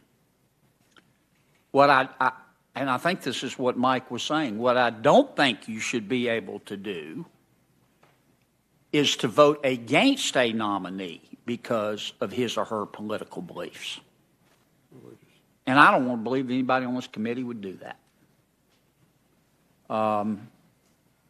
But we've already been, in a de facto way, precluded from asking some nominees what they think about the law, in the sense that we can't ask them because they're not going to answer. Well, tell me about this case. Did you think it was properly decided? You don't have to tell me whether you agree with me or not, but what did you think about the reasoning? What did you think about the precedent? Now they won't tell you. I think that's a mistake, but I get it. In terms of the list of judges, I bet every one of you agrees with me on this. There are people that if I were President of the United States, I would not nominate on this list. That's right, yeah. Not necessarily because they're bad people, but because I think there might be better people. And I think I'm the only Republican that's actually voted against one of the president's nominees. Not because I thought he wasn't qualified, I thought he had a conflict. Now, some of the others have been pulled down that I would have voted against. But I'm not President of the United States. And I don't want to be. I wouldn't have the job. And presidents are entitled to nominate whomever they want to. And it's our job to advise and consent. And I don't think the standard is, well, would this woman or this man be my first choice? I think the standard is, and I don't think the standard is, what do you believe? Or who have you advocated it, or what have you advocated in the past? Because when I practiced law, I'm going to hush in a minute, Lindsay. When I practiced law, when clients came to me, I didn't get to say, well, the position that you're taking is wrong. I don't agree with it. We're going to do it my way. I could do that, but then they wouldn't pay me. Senator, if you could maybe do it in the next minute so we can keep on schedule here. Okay, I will. The last point I want to make, I really worry about the what's happening with our judiciary. I mean, Congress is political. We know that. The presidency is political. We know that. We expect it to be political. That's not pejorative. But I'm really worried about the judiciary being politicized, not by these nominees, but by all of us, because it's almost we're debating how a judge is going to vote in a particular situation, and that's not. They're not super legislators, and I don't know what to do about it, but it concerns me, and I think it's having an impact on the way the American people view the independence of the judiciary. I'm sorry I went on so long, Mr. Chairman. Thank you very much, Senator Kennedy. Senator Klobuchar. Thank you very much, Mr. Chairman. I have concerns about several of the judicial nominees that are up today, but I'm going to take my time to discuss what I consider the most important nomination, and that is the nomination for Attorney General in Mr. Barr. I share Senator Durbin and Senator Whitehouse's views about Mr. Barr's family, about his clear respect for the Justice Department as an institution. Most of his family members went on to work in the Justice Department, and agree with Sheldon Whitehouse that some of the things that he said about respecting Mr. Mueller and the continuation of that investigation were positive moments in the hearing. But we cannot simply view this nomination in a vacuum. We have to look at the context in which he is nominated, and we also have to look at the context of the time that we are in. The nomination comes at a time when there are investigations by a special counsel and multiple U.S. attorneys' offices over which Mr. Barr would oversee into the President of the United States and his associates that involve campaign finance violations and an attempt by a foreign adversary to interfere in our elections, for starters. And when I refer to the President of the United States, I mean the campaign, which he was part of, and also some of the individual matters that were being investigated out of New York. To date, this investigation has led to indictments or guilty pleas from over 30 people and 3 companies, including 7 former advisors to the President. This investigation goes to the heart of the integrity of our justice system and to the heart of the integrity of our elections. That's why it's essential that Special Counsel Mueller and so many of us on both sides of the aisle on this committee have stated that we believe that that investigation should be allowed to be continued and that he should be allowed to finish his work free of any political interference. Now, the President has made it clear in his past statements and tweets, particularly about former Attorney General Sessions, a former member of this committee, about what kind of an Attorney General he wants. He wants someone who will be his lawyer.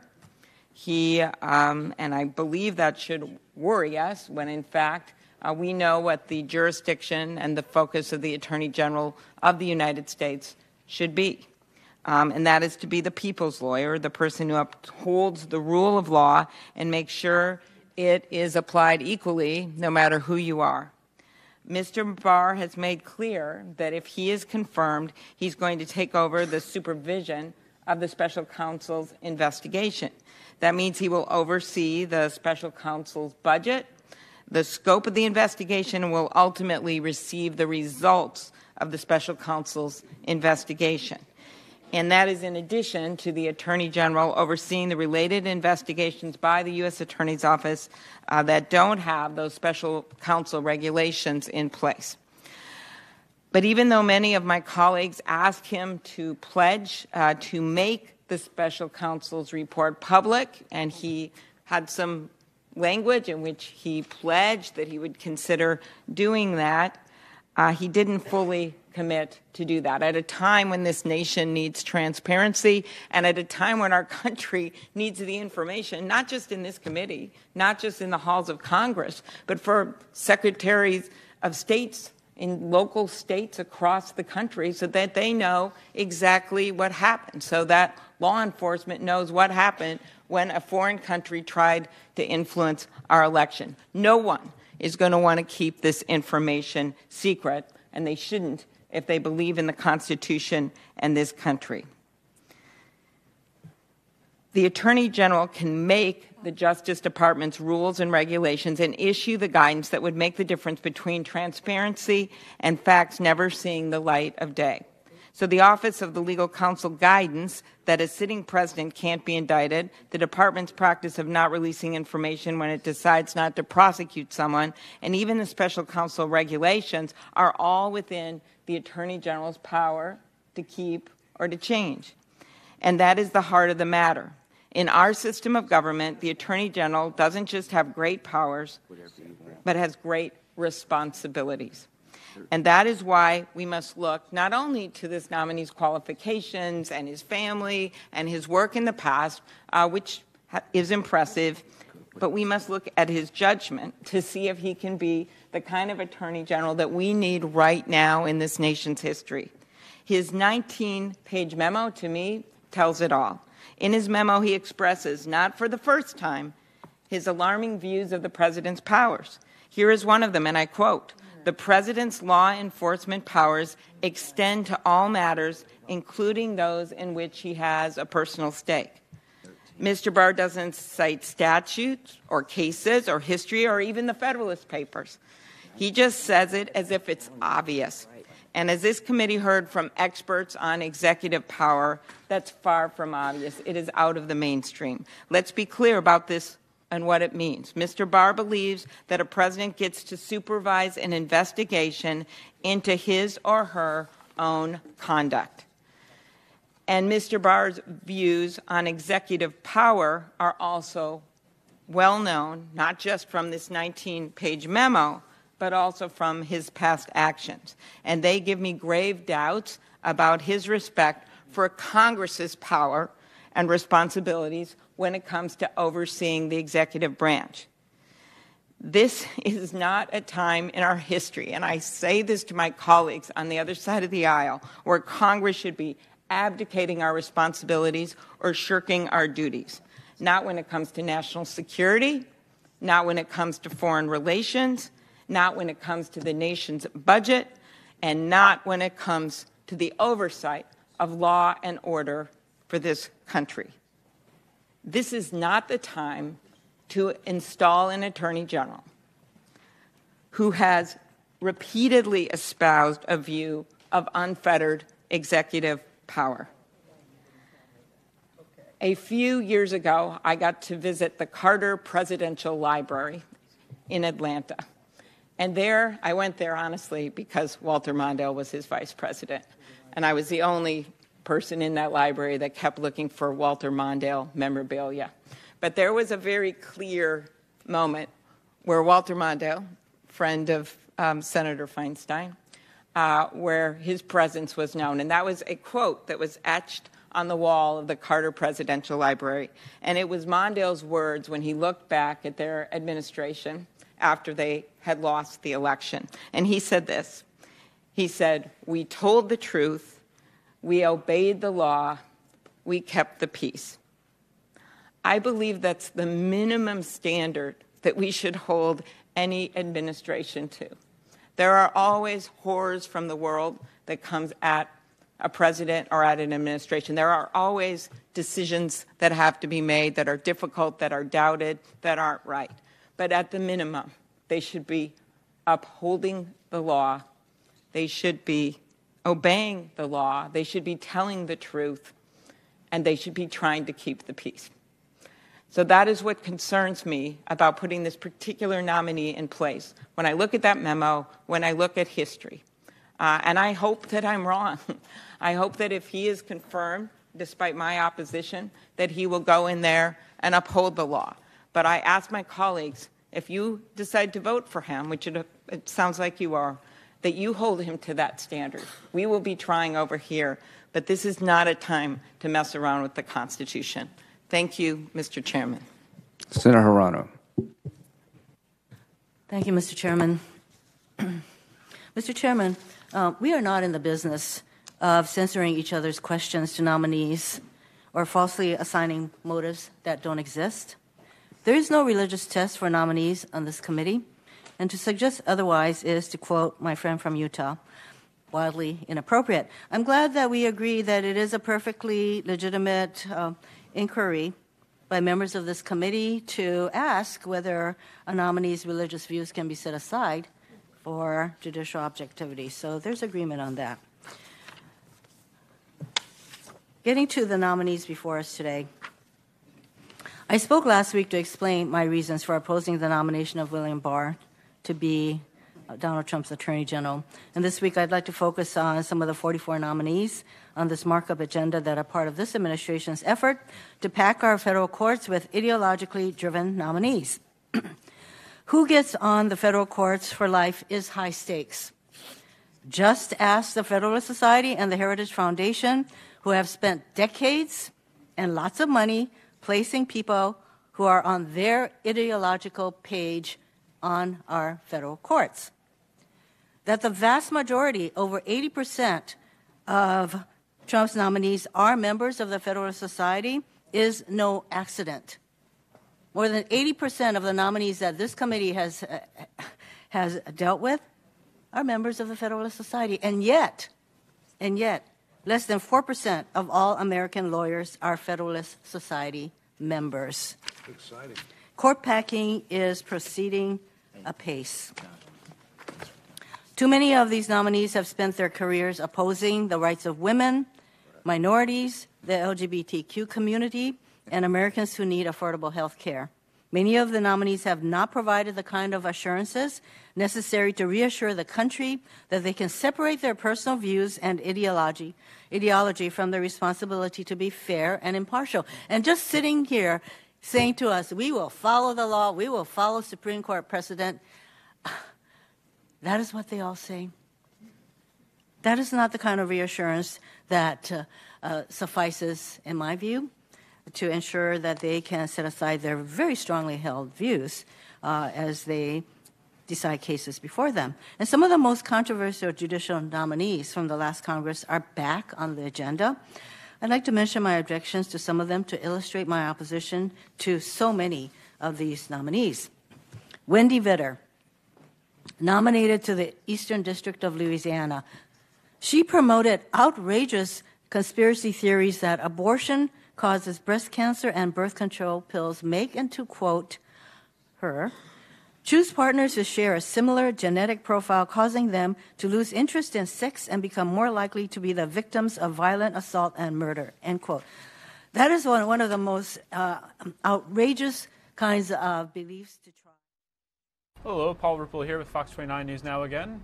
Looks like Senator Graham has taken, I believe it was Senator Amy Klobuchar aside to talk. Hawaii Senator Mazie Hirono was speaking there. I want to get you an update on that fire that we've been following on I-95 at the Woodhaven Road Expressway in Bensalem. The Philadelphia Fire Department has just declared it under control. Let me get you an update on that. I saw the Philadelphia Fire Department tweet about that.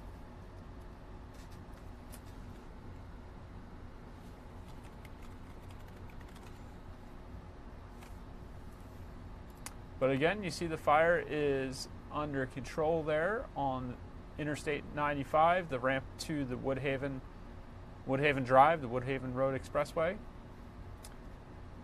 Let me get you that tweet from the Philly Fire Department.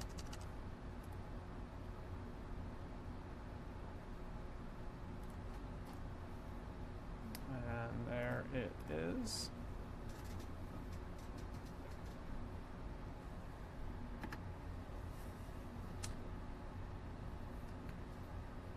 Philly Fire Department jointly responding with Bensalem Fire Department, and they're saying that that fire is now under control.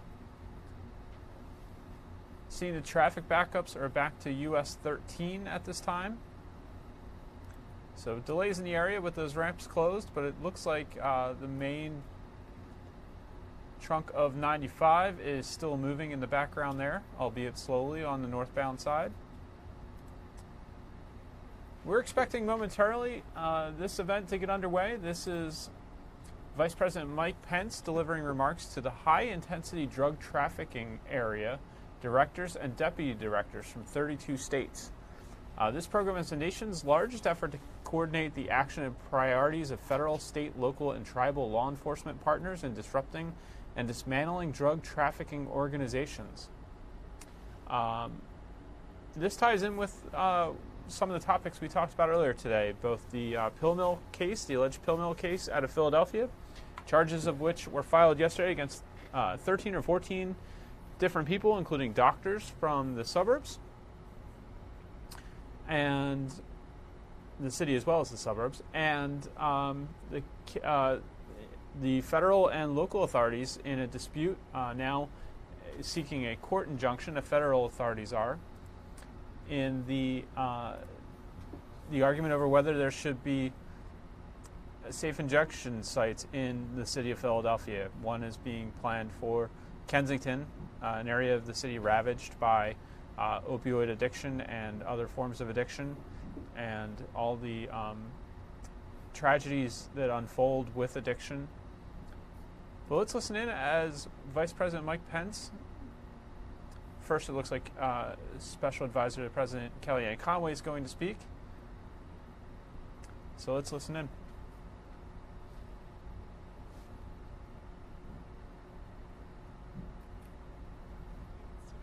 Year in Atlanta, when I had the opportunity and really the great pleasure and privilege to address you directly in a private setting and thank you on behalf of the President, the Vice President, and the administration for all the frontline work that you do every single day to keep us safe. We recognize that the efforts to keep us all safe and secure now include trying to keep pace with and to break the back of what is the most disturbing and most severe drug crisis in our nation's history, the opioid and drug crisis. I'm very pleased to help lead an effort for this White House and in this administration to bend the curve in the right direction. You're now more likely to die from a drug overdose than a car accident in this country. And we've all heard the numbers, but I'm very happy to report to you, through a lot of your great efforts, we are starting to see the numbers go in the other direction in terms of less prescribing, less overprescribing, I should say, more education for Americans to know how harmful someone else's legal prescription can be for them. People are becoming conversant in their everyday lexicon with words like Narcan and naloxone and fentanyl. And so that's all a great achievement. And in this administration, you are more recognized, more deeply respected, and you are better resourced. And you deserve nothing less than that. So I thank you on behalf of all of us, but I'd like to also say a few things about your work and how we're here to continue to partner with you. Law enforcement and HIDTA play a very important role, obviously, in stopping human trafficking, sex trafficking, and obviously the flow of drugs in our communities. So Mr. McDaniel is in Houston. He's in a border state. But this is everybody's business, because securing our southern border means that we're stopping the flow of these illicit drugs into all of our communities. And I can tell you, I travel on behalf of the White House and on this issue frequently. There is no community in our nation that's been spared, none. And that's why we're very grateful under this president's leadership and through our now director of ONDCP, Jim Carroll, in his acting capacity previously. He went to Alaska last year and opened the 50th and final state HIDTA, area HIDTA. And we're so pleased for the first time in 10 or 12 years that that happened, because it shows the commitment we have in making sure that every nook and cranny of this great country has what it needs in terms of the high-intensity drug trafficking resources and manpower, woman power, real woman power. We recognize, though, in your capacity in interdicting and surveilling and detecting and analyzing and handling illicit and legal drugs like fentanyl increasingly, you're putting your health and your lives at risk. But I also want to note your great work in the other two of the three prongs in our opioid and drug demand crisis efforts. So certainly law enforcement interdiction, but also prevention education. There you are, groups like PARI, who I believe are represented here today, trying to educate people about the harm of illicit drug use, going into the schools, having community-based programs, and making sure that the people you see every day in your communities and your regions understand the risks that entail in using these illicit drugs. Making sure people know words like fentanyl. They understand that it's being laced into meth and marijuana and cocaine and heroin increasingly, and street drugs certainly. You're also on the front lines of healthcare, the treatment and recovery. I meet so many law enforcement officers who say, I never thought I'd be talking to health professionals every day or becoming one myself. And indeed you are, because often you are providing that warm handoff from somebody who is overdosing and needs professional health care help, access to health care. And thank you very much for doing that, because I've been to these fire stations. The President and First Lady visited one in Manchester, New Hampshire last March and saw firsthand how some of our fire stations are converting a good piece of their space to combat drug overdoses, because in many communities, including your own, you're far less likely to be called to a drug overdose than to a fire, for example, in our fire stations. So we recognize that you are on the front lines, certainly of the drug interdiction and trafficking aspect, but also now increasingly recovery and treatment and increasingly prevention and education, and we want to thank you for all of those. You also are serving the 731 drug-free communities, and we had a wonderful event here at the White House where the President announced the highest amount of money and greatest number of recipients ever in our drug-free community grant program in the nation's history. So thank you very much for being a part of that as well. The efforts are integral to a stronger, healthier, more vibrant, safe, and secure America. Our President and our First Lady, Mrs. Melania Trump, truly work on the front lines of this issue every single day. This is a legacy issue for our administration, and they are committed. And I'm about to introduce to you someone else who is on the front lines of tackling the opioid and drug demand, drug supply crisis for our nation. And before I do introduce to you this very special American patriot, I want to tell you that he is not the only Pence who's involved in combating the drug crisis in our nation. Our Second Lady of the United States, Mrs. Karen Pence, is increasingly involved as well. I had the great honor of accompanying Mrs. Pence, our Second Lady, to Indiana last fall, along with our Surgeon General, Dr. Jerome Adams, and our Secretary of Labor, Alex Acosta. We went to a company called Belden Industries, very successful manufacturing company. And Belden has a cutting-edge program wherein if you fail a drug test as a current employee or even as a prospective employee, instead of kicking you out and firing you, they recognize that your job is often your greatest path forward to recovery, the greatest path forward to reducing the stigma and the silence that may attend to your addiction or your disorder, your misuse disorder. And so instead of firing you or kicking you out of the employment chain, they demand that you, if you keep your job or if you want to continue to apply to for that new job, that you go into treatment immediately. And they've also got skills training. They've teamed up with health professionals, a local community college. A very great example, Belden Industries, and there are others across the country. But I wanted to tell you about that too, because that affects your work and you affect their work. And it shows you the whole of government, whole of person approach that this administration has taken in combating the drug demand and opioid abuse, certainly increasingly fentanyl crisis that we have in this nation. Last Friday, the President held a roundtable in the Cabinet Room. The Secretary of Homeland Security, his senior advisor, and Daughter Ivanka Trump. I happen to have the privilege of participating, but we heard firsthand the statistics and the anecdotes on human trafficking and sex trafficking. This is not a manufactured crisis. Those are real women, real young girls, and increasingly boys.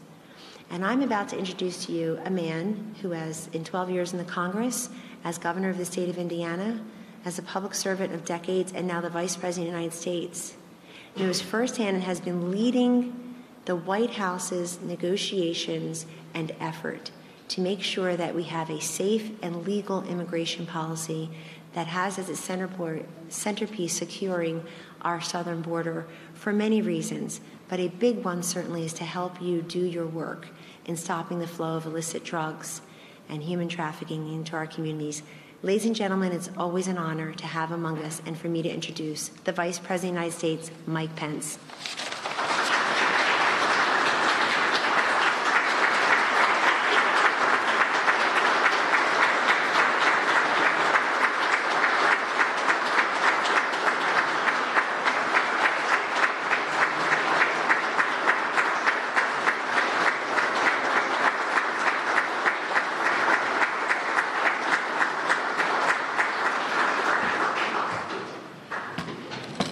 Thank you very much. And why don't you join me in thanking Kellyanne Conway for her great work on the President's Commission to combat opiate abuse and addiction, and for her great words today. Kellyanne, thank you so much.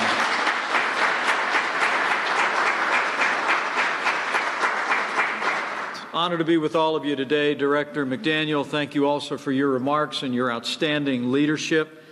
It is an honor to be here today with so many courageous men and women, so many representatives of law enforcement at every level from all across this country, leaders of the high-intensity drug trafficking area program. On behalf of the First Family, welcome to the White House.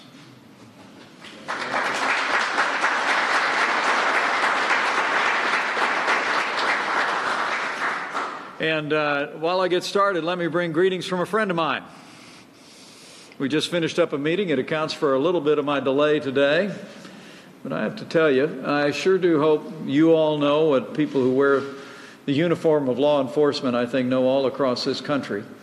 You have a champion in the 45th President of the United States of America, and I bring greetings and gratitude from President Donald Trump.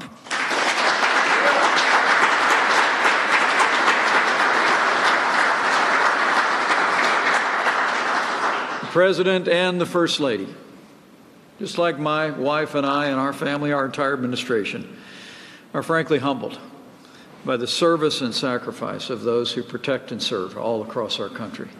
In fact, First Lady Melania Trump today spoke to Community Anti-Drug Coalition of America and is actually visiting the Office of National Drug Policy today.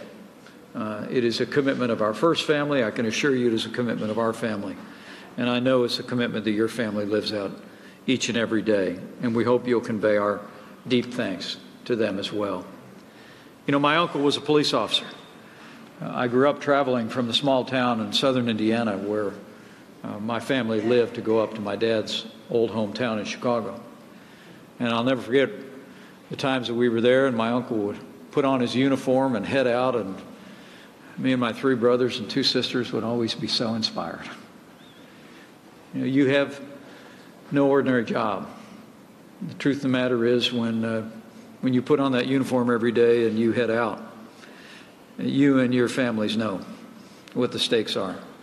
So let me just assure you that you are heroes to your president, to his vice president, and you are heroes, and your families are heroes to every American. And we thank you for your service.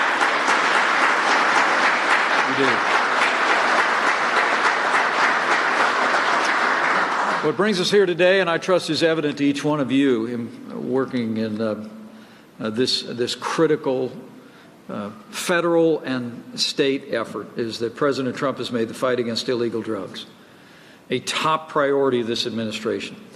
You heard his commitment to that mission just 2 days ago in a State of the Union address, as the President told the nation that we are committed to put drug dealers out of business and truly make America safe.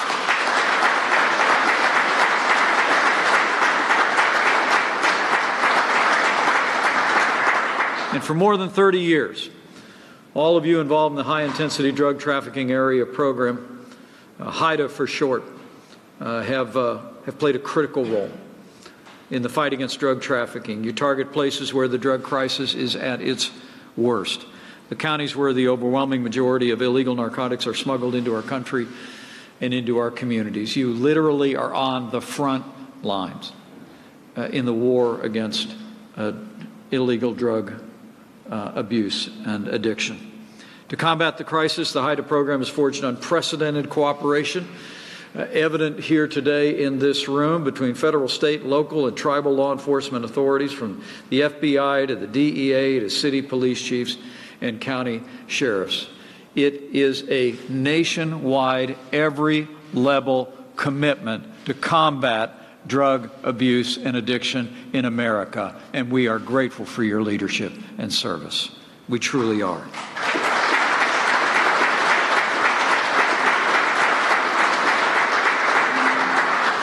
You know, there's no program like it anywhere in America.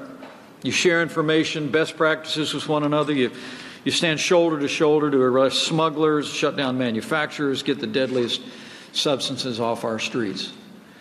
We all know the statistics of the heartbreak, the loss of life, and devastated families from drug abuse and addiction and the nefarious drug trade in this country.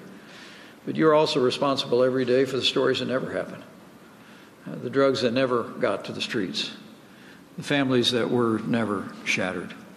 And I want you all to know that the American people, this president and our administration understand that and are grateful for it.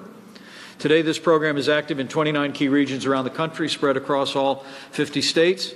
From the southwest border to Appalachia, more than 21,000 law enforcement personnel are working every day to fight gangs, cartels, drug runners, large and small. Our administration has created the first new HIDTA initiative in 17 years when we brought this critical program to Alaska. We are growing a program that is winning in the fight against drug abuse and addiction in America.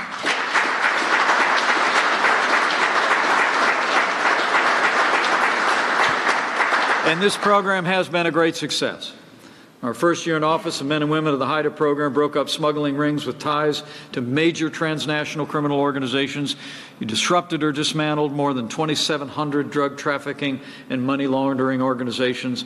You also got more than 23,000 firearms off our streets and made more than 90,000 arrests. All told, you seized more than $16 billion in illegal drugs. Thanks to your courage and dedication, those drugs never reached our streets, our cities, our families. The American people are grateful.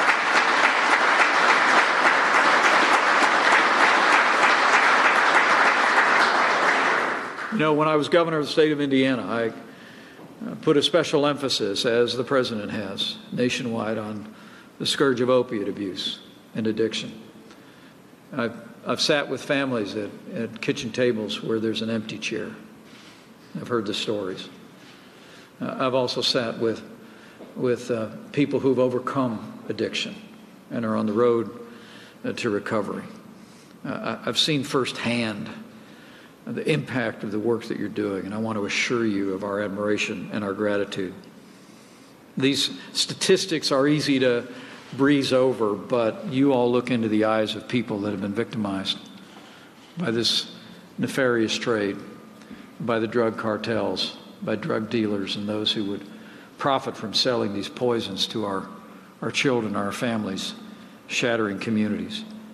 The progress we've made, though, I think is better understood in individual stories, in individual lives. And you all have been saving lives, and you've been changing lives. And we've been making progress. The progress is a result of your leadership and your courage. And I believe it's also a result of our president's commitment to you and to your mission. Since day one of this administration, I'm pleased to report we've taken action to give you the support you need to accomplish your mission. Within the first month of taking office, President Trump signed an executive order to empower law enforcement to combat transnational criminal organizations, drug cartels, and gangs more effectively. He signed into law the historic opioid bill that enables law enforcement to combat the opioid crisis as never before. He's taken action and signed legislation to combat the terrible reality of human trafficking that so often follows a similar path of drug smuggling. And this president has not only been giving you the resources, but after challenging years for those in the uniform of the United States, this president and this administration have given the men and women of law enforcement the respect that you deserve every single day, and we always will.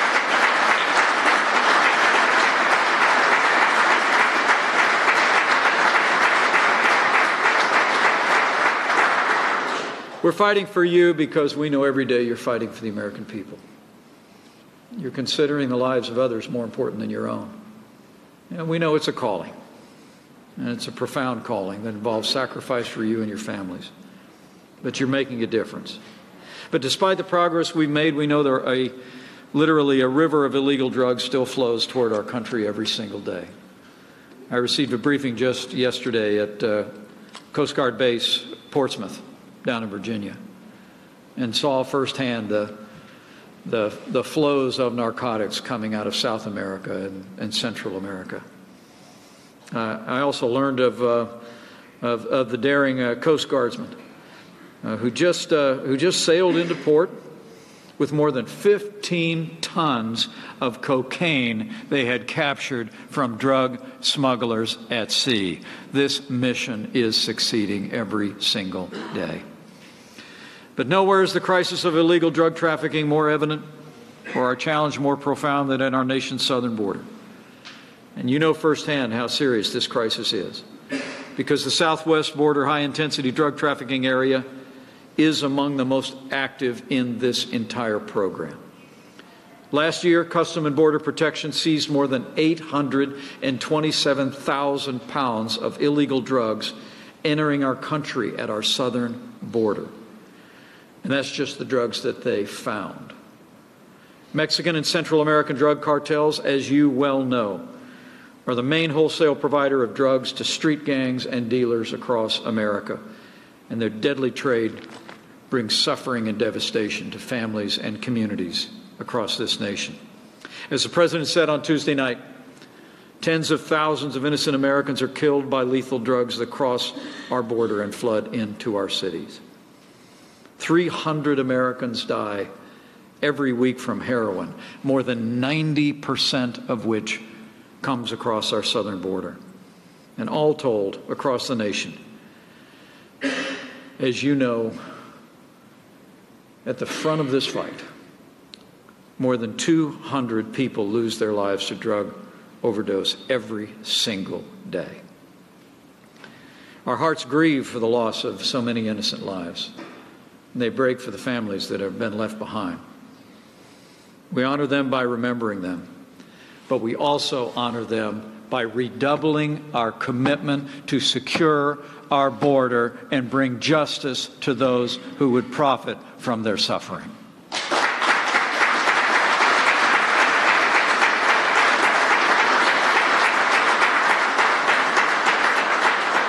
Just last week, Director Carroll unveiled our administration's national drug control strategy. He described it aptly as a strategy of action, and so it is. That strategy lays out our comprehensive plan to combat illegal drug use and drug smuggling, and the high-intensity drug trafficking area program is essential to our efforts. We believe in combining the capabilities of the federal government and the expertise of local law enforcement. It's a powerful combination, and you can be confident of our continued support. We'll also make new and renewed investments in law enforcement at every level, as President Trump renewed his call for Congress to enact stronger drug protection at our ports and when it comes to the southern border. As Congress is involved in negotiations even at this very hour, let me assure you, we will not rest or relent until we have the technology, the personnel, and the barriers required to secure our southern border. We will build that wall one way or another.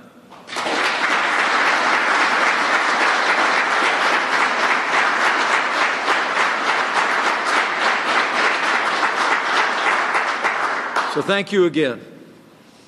Thank you again for your presence here today, but more importantly, thank you. Thank you for your service. I said before when I started I remember looking up at my uncle when he would walk out the door in that uniform. And frankly, all the heroes in my life are people that wear uniforms. Men and women of our armed forces, I'm I'm the son of a combat veteran from Korea, and I'm the proud father of a United States Marine. And I couldn't be more proud of the men and women of the armed forces of the United States of America. But let me assure you, the pride that every American feels for those who serve in that uniform equally applies to you. And we know it seemed fashionable in recent years to criticize law enforcement officers whenever tragic circumstances would develop in communities around the country. But I want to assure you that this president's attitude, our attitude, is emblematic of the attitude of people all across this country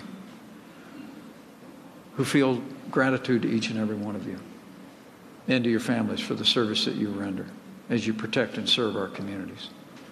And in this fight against drug dealers, drug abuse, and addiction at every level of government, I want you to know that you have the support of this president, this administration, but also know you have the support of the American people. And one other thing, I want to assure you that you have the prayers of millions of Americans every day who understand that you have no ordinary jobs. I mean, the truth of the matter is, as you walk out the door in the morning and you kiss your loved ones goodbye, you know and they know you have no ordinary job.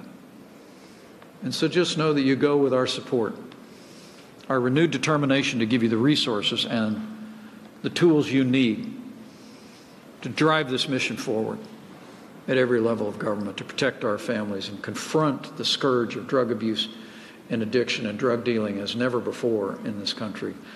But also know that you go with our prayers. And my prayer today would be to claim those ancient words that no harm would befall you, no disaster would come near you, that he would guard you in all your ways as you protect and serve the American people. So thank you. God bless you. Stay on it, and we'll stay with you every step of the way.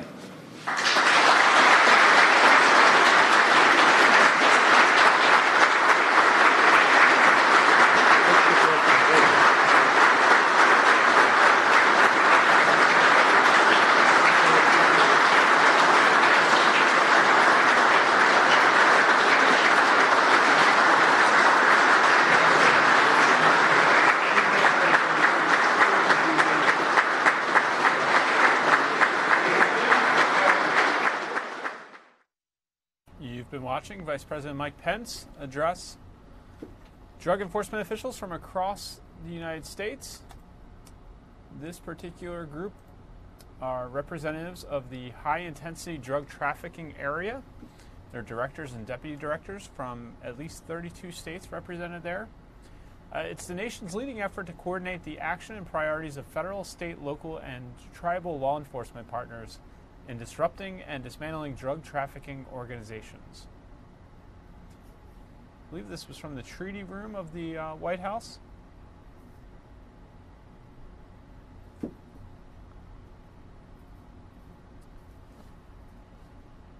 We were so he's going back to shake a few more hands here. Passing out awards, and there's so many law enforcement there as well who understand.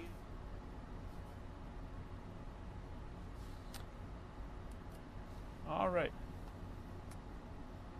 Let's get a live look outside here in Philadelphia. This is the Benjamin Franklin Parkway, Logan Circle in the foreground.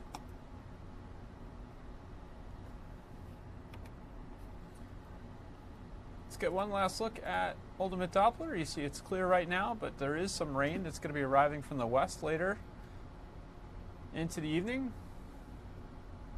Let's get you some current conditions before we sign off. Here is a look at Market Street East from our studios in 4th and Market. 47 outside right now. Dew point is 41. Wind out of the east at 9 miles an hour.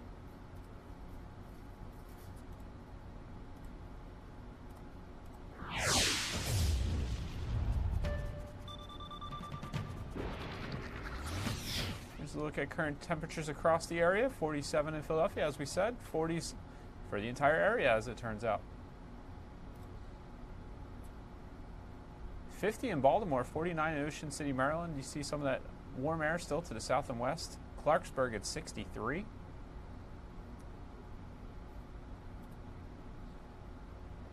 A lot of 70s on that map. Southeast is still quite warm. Raleigh, 71. Knoxville, 71. And for Memphis as well, 74 in Atlanta, 78 in New Orleans, 75 in Houston, 77 in Tampa and Miami. But quite the difference in the Rockies and Plain States. 5 below in Rapid City, 6 below in Billings. Your wind chills locally, not much of a difference because there isn't a whole lot of wind out there. Single digits are calm across the area. Our temperature is a bit different, isn't much different from yesterday, only 2 degrees lower today in Philadelphia. Some places are quite warmer. Mount Pocono, 12 degrees up. Whereas Wrightstown, New Jersey, you're 5 degrees cooler than the same time yesterday. Visibility is an issue in some places. You see Dover, it's only 3, Lancaster 5 miles, Reading 6, Wrightstown 7. There is some lingering fog and cloud cover. There you see on satellite some of that cloud cover. And as far as what you can expect tonight, here comes Futurecast. There is 8 o'clock. You see some of that rain out to our west. Then by 11, it's moving into the area. It's skirting the area overnight, and then you see a little bit more pop up during the commute tomorrow morning. Here's a longer range look at it.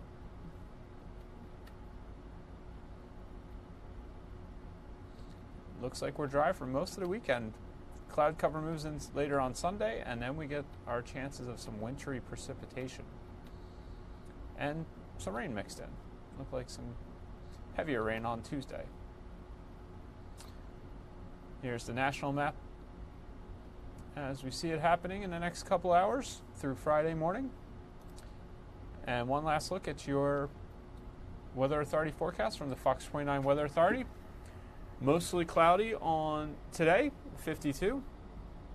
And that certainly seems to be bearing out. It is quite cloudy out there in some places.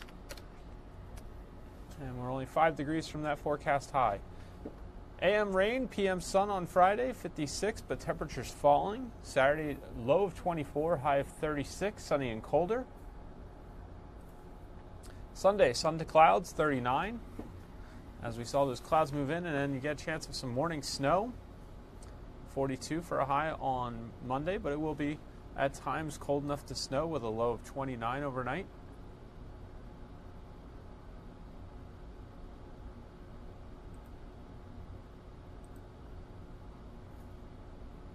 That's Monday. Then Tuesday, wintry mix, high of 40. Wednesday, shower chance, 47. So keep an eye on the forecast. We'll keep you up to date here at Fox 29 on our newscasts at 5, 6, 10, and 11, and anytime on our weather app and our news app. Both are free in the Apple and Android stores. You can watch our live newscasts, get the latest conditions. You get, if you accept notifications, you'll get weather alerts based on your location or the locations you set. Or in the news app, you'll get breaking news notifications, the latest from our Fox 29 newsroom.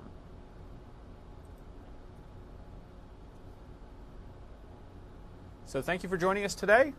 We're with you weekdays at 10 a.m. Try to bring you some local news, live events, both locally and nationally when they're happening. We'll be back again tomorrow. Have a great rest of your Thursday. We'll see you Friday morning. Have a great day.